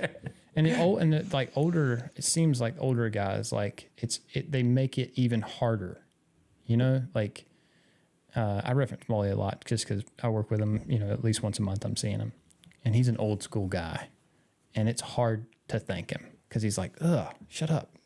That's not what this is, shut up. And he's tough, dude. He's tough as fucking nails. And he just, it's hard sometimes, you know what I mean? Just because people don't want to hear it doesn't mean I don't want to say it, and it doesn't mean I don't mean it. And people can, there's like manipulation in there, and there's all like these weird things. And it's like, you know what? I don't even care anymore. Don't matter. I'm just going to say it, and just is what it is. You deal with it, right? If the worst part of your day is me saying thank you, then I don't know. It sounds like you got it pretty good. Yeah. You know what I'm saying? First world problems. Yeah, that's first world problems. No, I'm thankful that Glarb said it. Like I said, it was a shock. It was a shock at first. It's not very often I'm left surprised, and I was pleasantly surprised. That is a great story, man. That's going in the bank for me. Good. How do you like North Carolina? It's been good to us. Has it? Yeah. It almost feels like growing up a little bit, even as old as we are. It's just it's a different place. It's slower, but like a chance to actually build a life. Referencing why we left there. I mean, I hate that hopeless feeling, and I've had it for a lot of my life. It's just, you're never going to get... Owning a house is a thing for me since I was a kid for reasons, and I have yet to own one. It's a big fucking deal for me to do it. And yeah, it felt impossible there. And shortly after we moved here, because of what was happening with the world, it started to feel impossible here too. Yeah. But talking to my friends from back home, it feels like we got like a 7-year head start in North Carolina. As far as like financial things go, the cost of rent and houses and sure.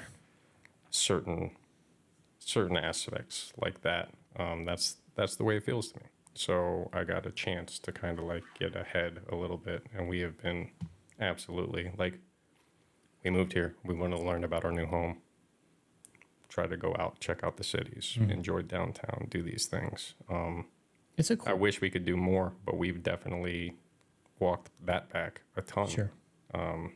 It's a cool state, man. It really is. Like, you know what I mean? It's not perfect. I don't plan to try to sell people in North Carolina, but there's seasons here. We've got the beaches, we got the mountains. We're in the middle of the East Coast, so as far as traveling, it's nice. It's not crazy expensive. I agree. That's what helped us land here. As far temperature wise, how you said, it's kind of in the middle. Yep. You got your day trip to both sides. What I was it, really like the mountain thing. 68 degrees today or something. That's crazy. You know what I mean? We're in December. That is not normal. It was beautiful. It was absolutely beautiful. Thanks, today. global warming. Yeah, exactly. Shout out 3M. They were the worst. Sorry, boys. Editing. Beautiful thing Not a about this chance. is we don't edit. Josh, that's the beauty of Josh being here. I had some disaster that just happened with my graphics drivers crashing. Luckily, and I had to restart the recording. Luckily, it saved it, How cool is that? and I was That's able to pick it back The up. coolest. Oh my really god, good, dude! right? I about it was bad there for a second. Yeah, y'all were this close. Well, thankfully we haven't had any major catastrophes in here. Everything's went really smooth, but we set it all up that way. You know what I mean? So it's like we were talking about it earlier. Well, we talked about a little bit about doing some different things and like how we can bring different elements to the show, and people. Like I told you when we started, I wanted it to be something where somebody would enjoy listening and watching to it regularly, almost to the point to where it could be something that you could even go home and enjoy and watch. So when I see people posting, they're at home and they're watching it and they're listening to it, it's like the best feeling ever, because that's like they're experiencing exactly the way it was meant to be experienced. We get people that are like, oh man, when watching on my phone and I'm referencing something, like we're referencing something on TV, I can't really see it. And it's like, you guys will be, you'll be watching a video and I don't know what the hell's going on. It's like, yeah, it's kind of, that's You got to tune in, man. Yeah, you it's get part- the whole other element. But when we started talking about doing stuff on like taking it out and maybe doing like a episode on the floor or something, like, it was like we kind of need to take some of that stuff with us. So it was like, at first it was like, well, we could just take a camera out and we could shoot just, one shot, us talking, blah, blah, blah. And it was like, yeah, but we could have 2 cameras. Well, if you got 2, you might as well. Might as well bring a take 3, third. right? There's already. and then it's like, well, we can let the style setup. It was like, we can let Josh kind of host it, and then, well, just this whole idea, right? And then it was like, well, yeah, but man, wouldn't it be really like, it's great when we're doing the podcast, because when we're essentially, once we're done, he's editing as we're going. So he's creating the show live, like as we're doing this, like it's happening, It's really cool. Y'all don't even realize, man. This poor guy never gets out here. Yeah, Doesn't yeah. get the recognition. I agree. I don't need it. I got plenty. Well, he gets it in a certain way, right? So they may not know it, but when they watch it and they enjoy it and they appreciate it, it's because of him. Exactly. And he picked out this outfit for me. I don't know if you realize all the stuff he does, It was a man. good pick. Yeah. Form fitting. Maybe a little too much. was I got impressed. questions. Surprised he didn't go with skinny jeans, but hey, I do appreciate that. Yeah. Anything I can do. we got to that point where it was like, and Josh said it. He was like, so pretty much we're just going to take the podcast studio and put it out on the floor. I was like, yeah, that's what we're going to do. We'll find an engineer too that they can just edit it as we go. It'll be great. I could see the problems there, man. Yeah, but it's tough. there's nothing wrong with like a little something special's going on. You go out, it's not going to be the same format. No, it'll be And I different. think the people that stick with you, they'll be happy, dude. They're not going to care that. Well, and I just give them something else to watch. You know what I mean? It's that way. It's, hey, if you tuned into one of these episodes and it wasn't your cup of tea, maybe this new style, maybe this new format, maybe that's a little bit more for you. Maybe you like that a little bit more. And I think it'll be cool for guests too, because then it makes it a little bit easier. Like it was one, like you could tell there was a little bit of hesitation for you to come onto the show. Yeah. Yeah. Cause it's weird, right? Like it feels weird. Like, and I get it. It doesn't feel weird for me. I'm thrilled and I'm excited to talk about it. You know what I mean? Like if somebody's like, I don't know, man, it's not, I'm like, oh yeah, I'm going to hit him with it. Yeah, you got to get folks out of the shell. I mean, Yeah. I'm sure a lot of people, like I can't speak for others, but I definitely have like the imposter syndrome thing. It's 15 years. I take this shit very seriously, but there's plenty of times where it's like, what? You guys are getting after it. You're a 3M trainer. You're a fucking veteran. Why do you care about me or what I have to say about anything? And then when I reach back out, it's like, well, end of the year, my vibes are a little bit better. Sure. And I was cranking out some work, and maybe this is a good window to hop in. And then, you know what? Within the last couple of days, I'm like, dude, what did I just do? Go out there and I'll be a mess. And it's, how do you say, kind of impressions is part of it too. I don't know who listens to the show and if I wind up coming across him or not, but I got a strong feeling Glarb's going to listen to this one. I don't know if he's a regular listener. I'd probably turn off in the first 10 minutes. Well, just fast forward, like with the subtitles. Where did they mention me? He's going to use An AI hour, to like 15. search the. Yeah, there you go. Probably the part where Prince talks about, you know what? Never mind. Oh yeah, the magazines. That was a banger. We had some Fire really song. good. Yeah. It's such a good song. I look forward to seeing this back. But that's what so that's where I was going with that. Was like, I've enjoyed this. I hope you enjoyed it. I'm glad I did it. Absolutely no doubt we're going to work together soon. It's just going to happen, right? Because my theory is generally people that are as cool as you can't really install that good. It's so true. like, But you guys can carry me. Like I don't weigh a lot of them. for sure.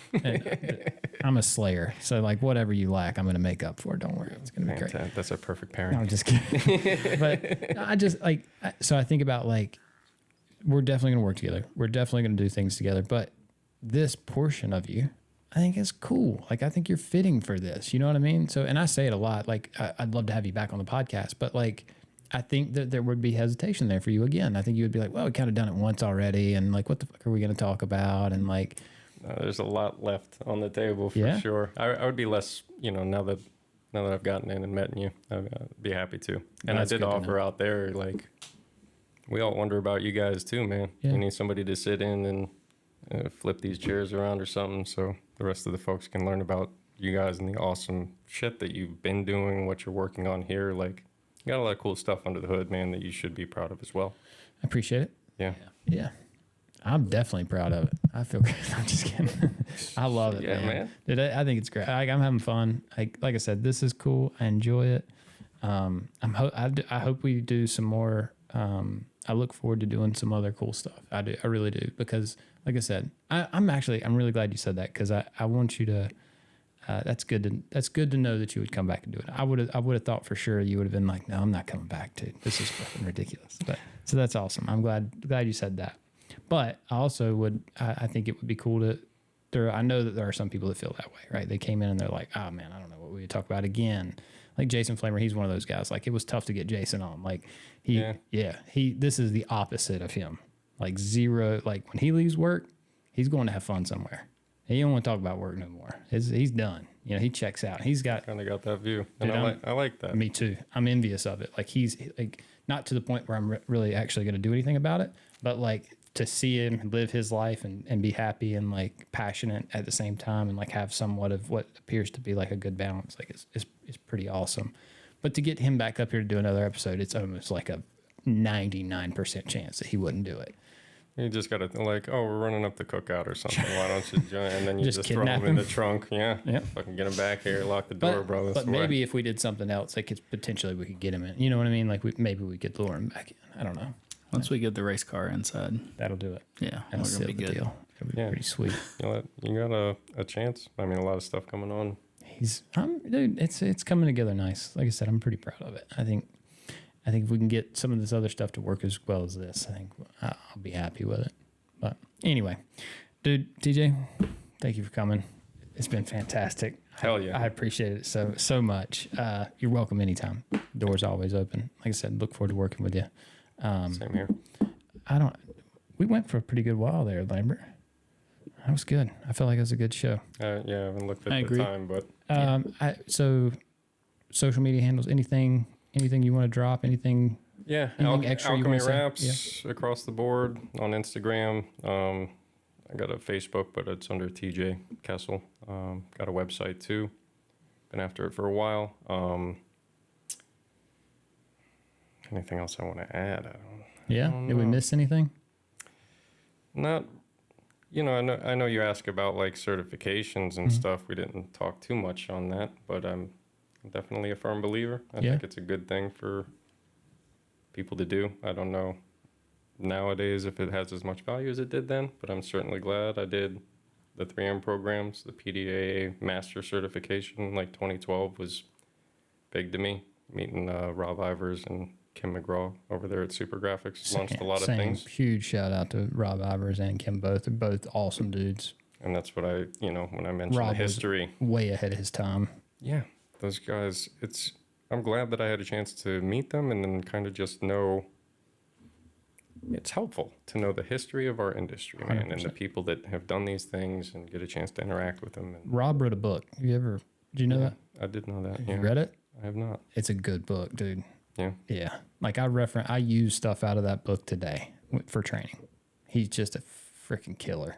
Like, That's good. Yeah. I should look that up. It's Christmas. and Treat yourself. And it's cheap. It's not, dude, it's a gem. It really is. It's a hidden gem. It's on Amazon. I want to say it might be like $16. Lambert, can you pull that up? Probably not. I don't know. I don't know if you can find it. It's like I'm checked out, bro. Yeah, he's probably done. But I'm just, it's worth shouting out because it's a really good book. Like the way he explains and talks and teaches. Rob's honest to God, he's ahead of his time. So Kim's a cool dude too. Yeah, he sure is. Yeah. That was he's an interesting cat. Jeff Gregario had a podcast way back called All Wrapped Up. Yeah, I remember. I was all of us down there were guests of his at one point or Really? another. Yeah, and I remember talking about that, your whole squad down there. Yeah, Rush, Hanier, Brian was on it. I was on it. I think David did one. That was cool, but it just made me think of it because I got a Boeing job contract on like $22 million fucking flight simulators. No way. And they were shaped like toilet bowls. And I talked about it on the show, so I guess I won't embellish too much, but you can imagine with panels, wrapping a shape like that with like a gradient and a pattern was very problematic. Let's go. The Graphic Stein's Handbook. Oh, wow. Yeah. It's gone up a little I bit. didn't know about that. 1994. Well worth it. Yeah. Well worth Yeah, worth there's every a lot of penny. good Pick stuff up in a there. copy. Yeah, it's great. I used to when I would travel. It was a staple in my backpack. Every time I hit the road, it was in there. Yeah. I should have been done supported him, man, but never too late. But again, he didn't really ever promote it. It wasn't like he wasn't into the whole self-promotional thing. That wasn't what he was about. It wasn't. He was a humble guy. He He went was. out to lunch with me as like a young guy, just passing the course. And I know we've gone over, but No, what you we're said good. about Yeah. that guy No. when you were training and Yeah. you said like, you need to stay impartial, but you saw like something in maybe Something. this one kid that was Yep. a musician and you Yep. tried to help him move on. Yep. Those two guys, when I was doing the PDA, I heard them behind me like, this kid, there's something. There's you know? something. Yep. And that was all the way in Washington State from Florida. That's as far as you can fucking travel. Yeah. And that a couple jobs I wound up on, big ones, were because of that connection. And this Boeing job I mentioned, like Kim was a part of that. There were groups of crews that came together, and I had one of the crews. I Like seen a it. younger guy, and we got after it. But it's just very funny because these guys are old school. The shape was a problem. Produced off site, very weird thing. It's not working for a number of reasons, as you could imagine. Oh yeah. Fucking Kim McGraw comes up, grabs our mock-up, folds it like a fucking accordion, doing some things to make the image kind of look like a flowing image, but it's folded. And then he opens it up and the creases are, okay, the first crease is halfway through panel 4. Grabs panel 4 and cuts that bitch in half in the air. And then he's like, it was over 5 and 6, gone. 7, back 8th, gone. Fucking cuts that thing, dude. Like, we're not in a wrap shop. We're in Boeing's facility. And at the time, it was like a secretive thing. But this is going back over a decade. Sure. Statutes of limitations are kind of gone. Yeah. You're good. And he just And- cut a panel in half. Bro. And that was, panels in there half. were 8 identical units to be done. And they would all have this How are we problem. gonna replicate that? Like, how And we- he's so like, I've seen everything, bro. This is what we're gonna do. Fucking, and before it even got sent up, it's like that's the way it's gonna work. All these other crews, we split each unit in half. My crew had a half, their crew had a half. We had to work through 8, 22 million apiece. It's a lot of fucking money. Yeah. 5 minutes. I don't have time to like dick around with what this problem is. I don't know if I could ever bring myself to do that. But he's a bad man. Oh, the cojones on him to just be like, hey, it's go time. And it worked. Yeah. And we made that shit work. I don't understand how to this day. And it wasn't maybe perfection, but understanding your job too. Like it's good. Like we all want to do this quality work and this a perfection mindset. And I pride myself on like going above and beyond in a typical fashion. But there are certainly times where it calls for it. The client will make it clear to you. Like, listen, man, these things got to be out by 5 hours or like, you know, whatever's happening. It's time to like, get it done. Let's go. Shave the edges, do the thing. I understand people may frown on it, but this is what I'm hiring you to do. And understanding that there are times when you can take it upon yourself and give your standard, and there are times where you just need to get it in. Or if you're crewed up and it's like, if this is the way everybody's doing it, Let's go. it's not a bad Fall in sign. line. No. Yeah, fall in line, soldier, and get this shit done, and we're going to crank it and have a good time, and it is going to look clean. Yep. Yeah, Scott and I, we say magic happens when the backing comes off. That's right. Get that backing off. That's You- not you know- talking about that it. sounds know like if we're- Prince. Yeah, It's Prince inspired for sure. It's time to grind. yeah. It is. It's beautiful, dude. And I got a chance to sit down and talk with those two one time. They were drinking wine, and it was just, dude, it was so cool. Like they were telling stories. Like it was, dude. I would love to get them two in here. I mean, it's Great. It's probably, you know, it's Did probably Rob tell you his like unrealistic. Marlboro story? I don't know. Well, Save Kim that would, for if it gets on here. Kim was talking about like surfing and stuff, dude. I was so blown away by him. Like I was just like, what is going on? And he was talking about like shredding gnarly white caps and stuff, and I'm like, dude, what is this? Like splish. Yeah. It's like, brah. Yeah, because he don't look like that guy. You know what I'm saying? Like he's got like this funky haircut, and he's like all trimmed and tight and proper, and like looks like a fancy business guy. We're in this beautiful house, and they're like sipping Chardonnay, and like I'm so out Nice of stock, I'm sure. yeah, oh yeah, and I'm way out of place, right? And he's like, yeah, he's talking. He was like, yeah, I was just like doing the thing, and I was like, what is going on, man? Like, and these guys got like crazy install stories too. So I was like, They really do, man. And you could, even if you weren't there, you can take little pieces of that and put it on your way. And there's, it's absolutely, just cool to get after. dude. it, I man. could see in my, I feel like I was there watching him accordion that thing together, and it makes sense, right? Like I understand what the logic behind his head, and it And was even with that, like the conical shape, a couple times in my careers, it's come up at like stadiums or something, but you got a pillar that's wider at the top than the bottom. Wrapping that, if you have an image, is like an incredibly difficult For sure. challenge. That's just part of it, but it feels so good oh yeah. to like figure it out. We had a designer that we'd done some work for, and we were doing these. I think they're like 48-foot Airstream buses, double stacked. They're giant. We were wrapping them Coors Light, and this designer spent so much time making sure that the design went all the way around and lined up perfect, right? Not an Airstream, brother.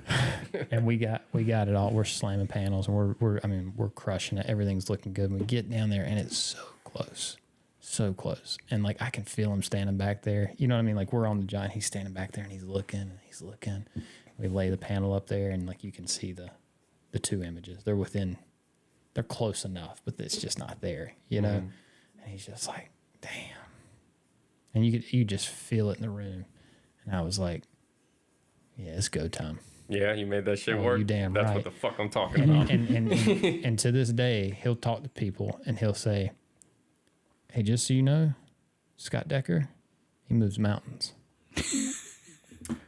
The Coors homie Dan, when we Mountains. came in, I was talking to him right before we started this, and he said, we're rappers. Oh, God, I forgot his fucking acronym. God, that's going to kill me. We rectify any problem. Ooh, Rap. that's good. That's good. That's Who was accurate. Dan Farber, Dan Signs Farber. of Connecticut. Gotcha. Rap Standard alumni. Yeah.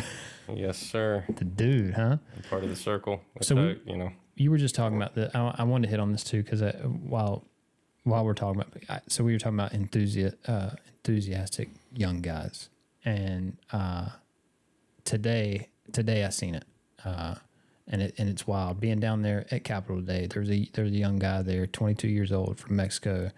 His name's Daniel. Mm-hmm. It's pouring out of him. I mean, it's just pouring out of him. Like just fucking so nice of a guy.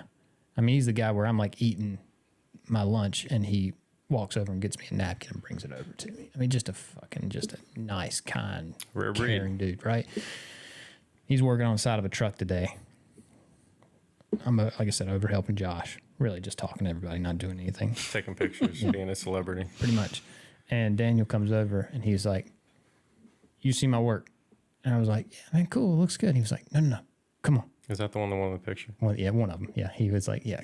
So go over, and he was like, and he was proud, bud.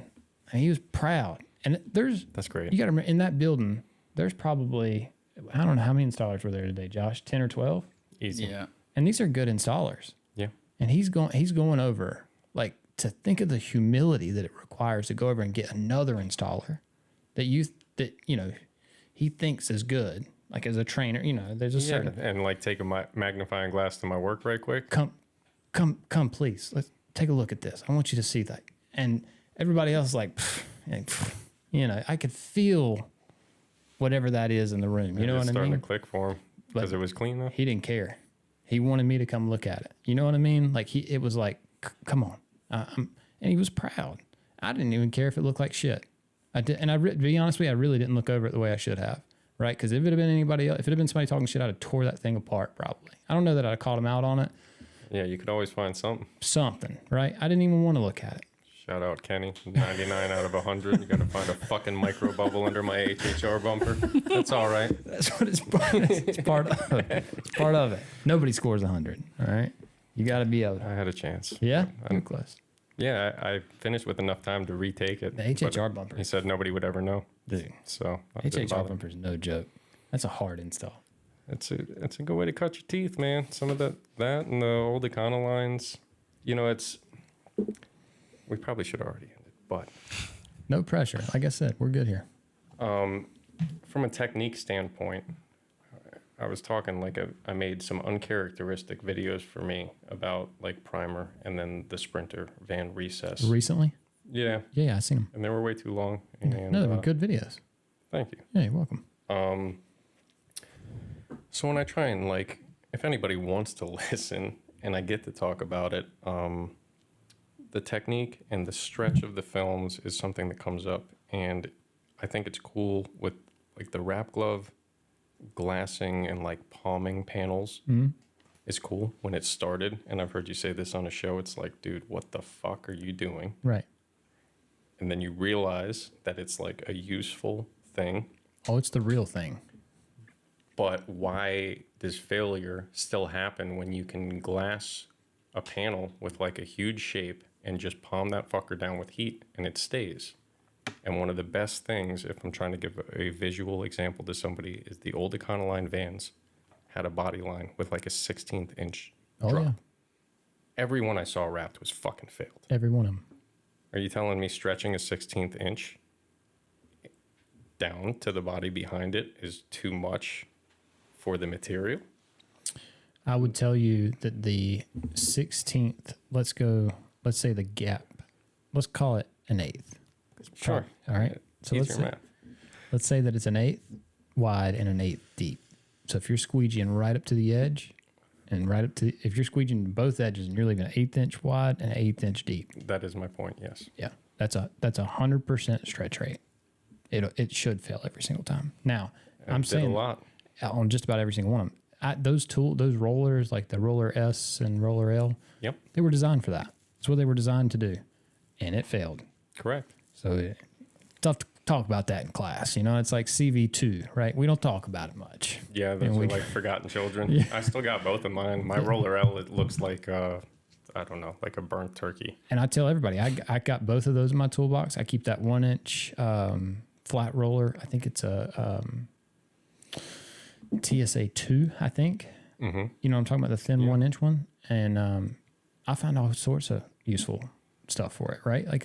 There's nothing wrong with any of them. You just got to use them properly. And, they were, like I said, they were designed to take that Econoline channel, run it from front to back, and just plow through there. And that ain't the way that's supposed to be done. Yeah, even with a leaching effect, it's still a thing. So maybe just being around a long time, I still hold on to feeding things. For and sure. if I'm around people, it's I could see why the hell are you doing this look on people's faces, but it's the only way I know. Right. And every time I see a hard line, if I have the chance, even if you got this pre-seamed panel.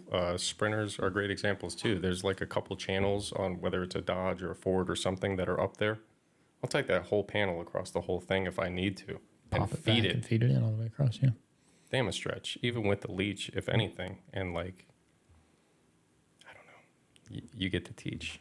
I think about that, and it just like it gets me excited a little bit, and the theory of it, why one thing works and one does not, and trying to get that across. The couple people that I get to share that stuff with, It's makes cool. me thankful. Yeah. No. I think you articulate it well. I watched the video when you posted it more because I don't see you post a lot, and then I see you posting and it's you talking. I was like, oh, well, I'm interested. I'm watching this. I'm seeing what's going on. It was good though. It was good, and it's cool to see. Doesn't take much, does it? No, it really does. It's funny because Yeah, it's easy, Josh. What the hell? from back there, Just put your phone in a roll of tape and let it go. Yeah. But I think it. I don't know. It's interesting watching people, and I'm gonna do it again. Jose, I don't know Jose's last name. Jose really, he works for Capital. Yep. I want to say it's the lead guy. First off, his eyebrows, impeccable. Dude, they definitely are plucks. tight. Yeah. Okay. I mean, like, they look good. Like, Shout out, brother. you know what I'm saying? keep Like it fly. mine are, they look like more like old man. They start to do like that weird shit. I don't know what's going on. It's cultivated. I'm with you. Yeah, it just is what it is. I don't know how to handle it. Maybe I don't want to ask him how he does his because that's just weird. It's weird, but I can appreciate it, and I see what he's doing. But we had a conversation today, and once I got past the eyebrows, I was like, you know what? He was talking about how he doesn't. He referenced LinkedIn several times, and I was like, oh, cool. I feel like I need to follow you on LinkedIn now. So I pulled out my phone and I followed him, and I was like, damn, I think he's got like almost 1,000 followers on LinkedIn. I'm like, dude, you're putting in work on LinkedIn. He was like, yeah, that's the only social media I use. I was like, interesting. I was like, Yeah, that's I don't, very unusual. I said, I don't know, especially for somebody who works for a company. And when he's posting clean. Like his posts are, Josh, I don't know if you can bring it up or not, but I really do. Again, Daniel really impressed me. And then this little conversation I had with Jose really impressed me as well, because his take on that. So his thing was, what do I get out of Facebook and Instagram and TikTok? Like the social, he's like, I'm good. I don't need this. I got friends. I got people that I talk to, people that I hang out with. Like if I'm going to be on the internet, I want it to be beneficial for the business. I want to help out on a business way. Those are the people that are on LinkedIn are the people that I want to talk to. I don't want to talk to Susie Wraps a lot. Like I'm not interested in that. That's not. And I was like, dude. Yeah, it's like, pretty hardcore. Dude, it was extreme. Like it like he started asking me questions like, like what are your goals and what are you trying to accomplish? And like who would best suit those type of opportunities? And I was like, okay, Damn. I got you. Yeah, you might not be long. Yeah. I don't know for that place. Jose's last name. I sent it to you in a text earlier. I was that impressed. Like it set me back for a minute. Like, damn, I need to check myself real quick because he's on it, Yeah. and he's not, because normally somebody gets on a little kick like that, it's like they're really not practicing what they preach. Sure. He's delivering. Like I scrolled through his stuff and like his photos are consistent. His posting is every fucking day. Like he's doing, like he's pulling the vehicle out and it's part of his day that he's going to stage it, and he brought up another good point. He was like, well, if you were out on a job site as a contract installer, you're going to take 4 or 5 pictures of the car, right? Because that's how you bill. Proof of concept. Yeah. Yeah. For your billing, right? You're going to send those in to make sure they know that you done the job. Mm-hmm. Like, just take those pictures and post them. And I was like, yeah, but they're not. He's like, that's not the point. They need to know that you're doing the work, right? Like you're trying to build business relationships. They need to know what you're doing. And from a business aspect, they're not looking at it. He's like, your brain's in Instagram world.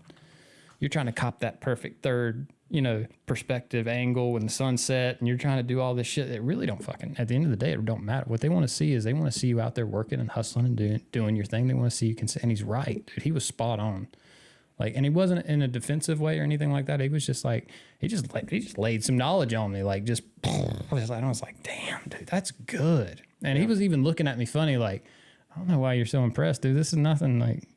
Well, he's a young guy, I'm guessing. No, he's probably, he's got to be 30. Mm-hmm. You know what I'm saying? Maybe even a little bit older. That would have been my guess. Is just the disconnect, maybe, and younger people are, I think, quicker to go about it. And then in our field, I think if you were around earlier, you have this burned in, like, you need to be a shadow Sure. thing, and that's gone the way of the dodo. Right. Over the course of the years. But if you put in 5 or 10 years under that flag, it's like it's hard to let go of. I was never here. I'm not. Is there an NDA in place for this particular? Like, do I need to go through my emails and find out if I'll get sued from posting something? I heard you say it earlier though. Like you were like, you took the guy asking, he's like, "Hey, will you take a picture of this or whatever?" And you were like, "Hey, I took some pictures, but there's no filters or so, you know what I'm saying?" Like you were like prefacing it with like, "Hey, maybe I'm not the guy for this because I'm not doing these fancy pictures or anything like that." And really, like, we were just taking a picture of us hanging out together. Like it wasn't. You know what I mean? Like he just wanted a picture with us together. That's all he wanted. And so it was like no expectations, but it was like, there's something like that. Like I'm telling you, if Josh, if he doesn't get it pulled up, I'll send you. I'm doing it. I had to make a dead gum account. It's okay. No, ass. I'm just saying, I'm just saying if you didn't get a chance to do it in the time that we're here, it is, I know it's a pain pulling stuff up like that. So it's challenging sitting back there and just clicking buttons and whatever he's doing. Whatever, bro. But I like I said, I want to give him a shout out because I thought that I was thoroughly impressed. I don't know how LinkedIn works, so Supervisor. this is one Business owner.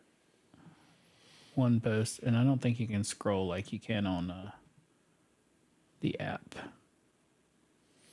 Go back to the page. Damn, those take me back right there. So can you go to show all post?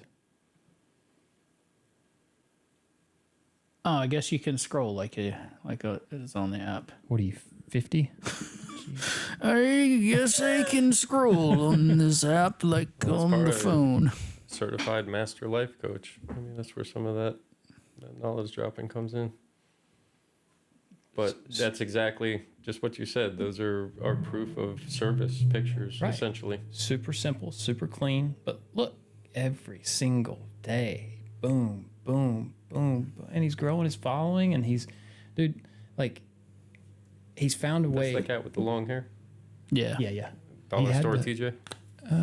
Yeah. Just kidding, brother. We love you.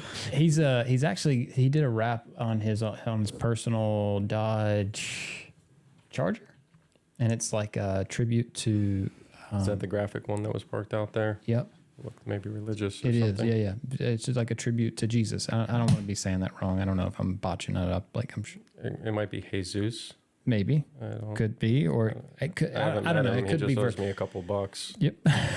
It's a cool, like, so that's a big thing for him too. Like he's mentioned that several times, that, like, his spirituality and that was kind of some of the I didn't want to talk about it too much because I don't want to botch that up, and I don't want to do it a disservice because it's clearly something he's passionate about. But at the same time, like, it was, he talked about that and explaining to, like, he's like, what am I going to get on and girls gonna be shaking their butts on Instagram? Like, how do you filter through that?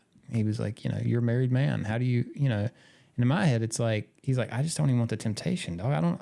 My wife walks by and I'm scrolling and there's something like, why? I don't even want to have that conversation. Like, is she going to be upset that I'm on LinkedIn?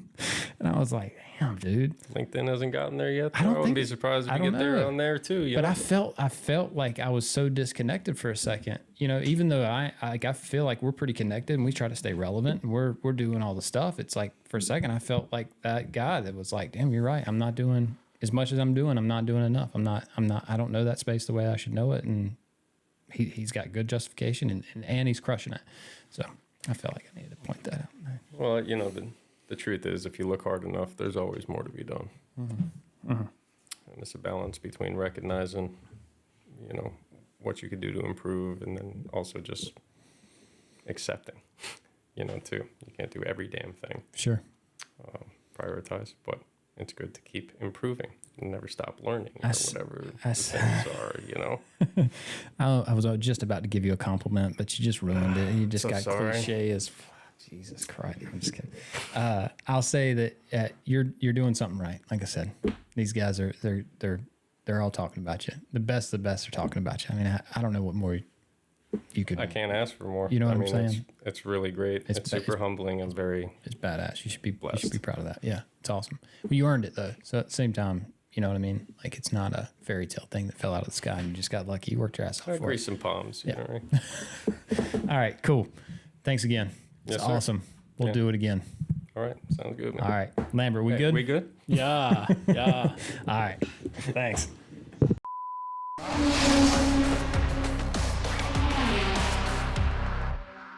All right, let's go.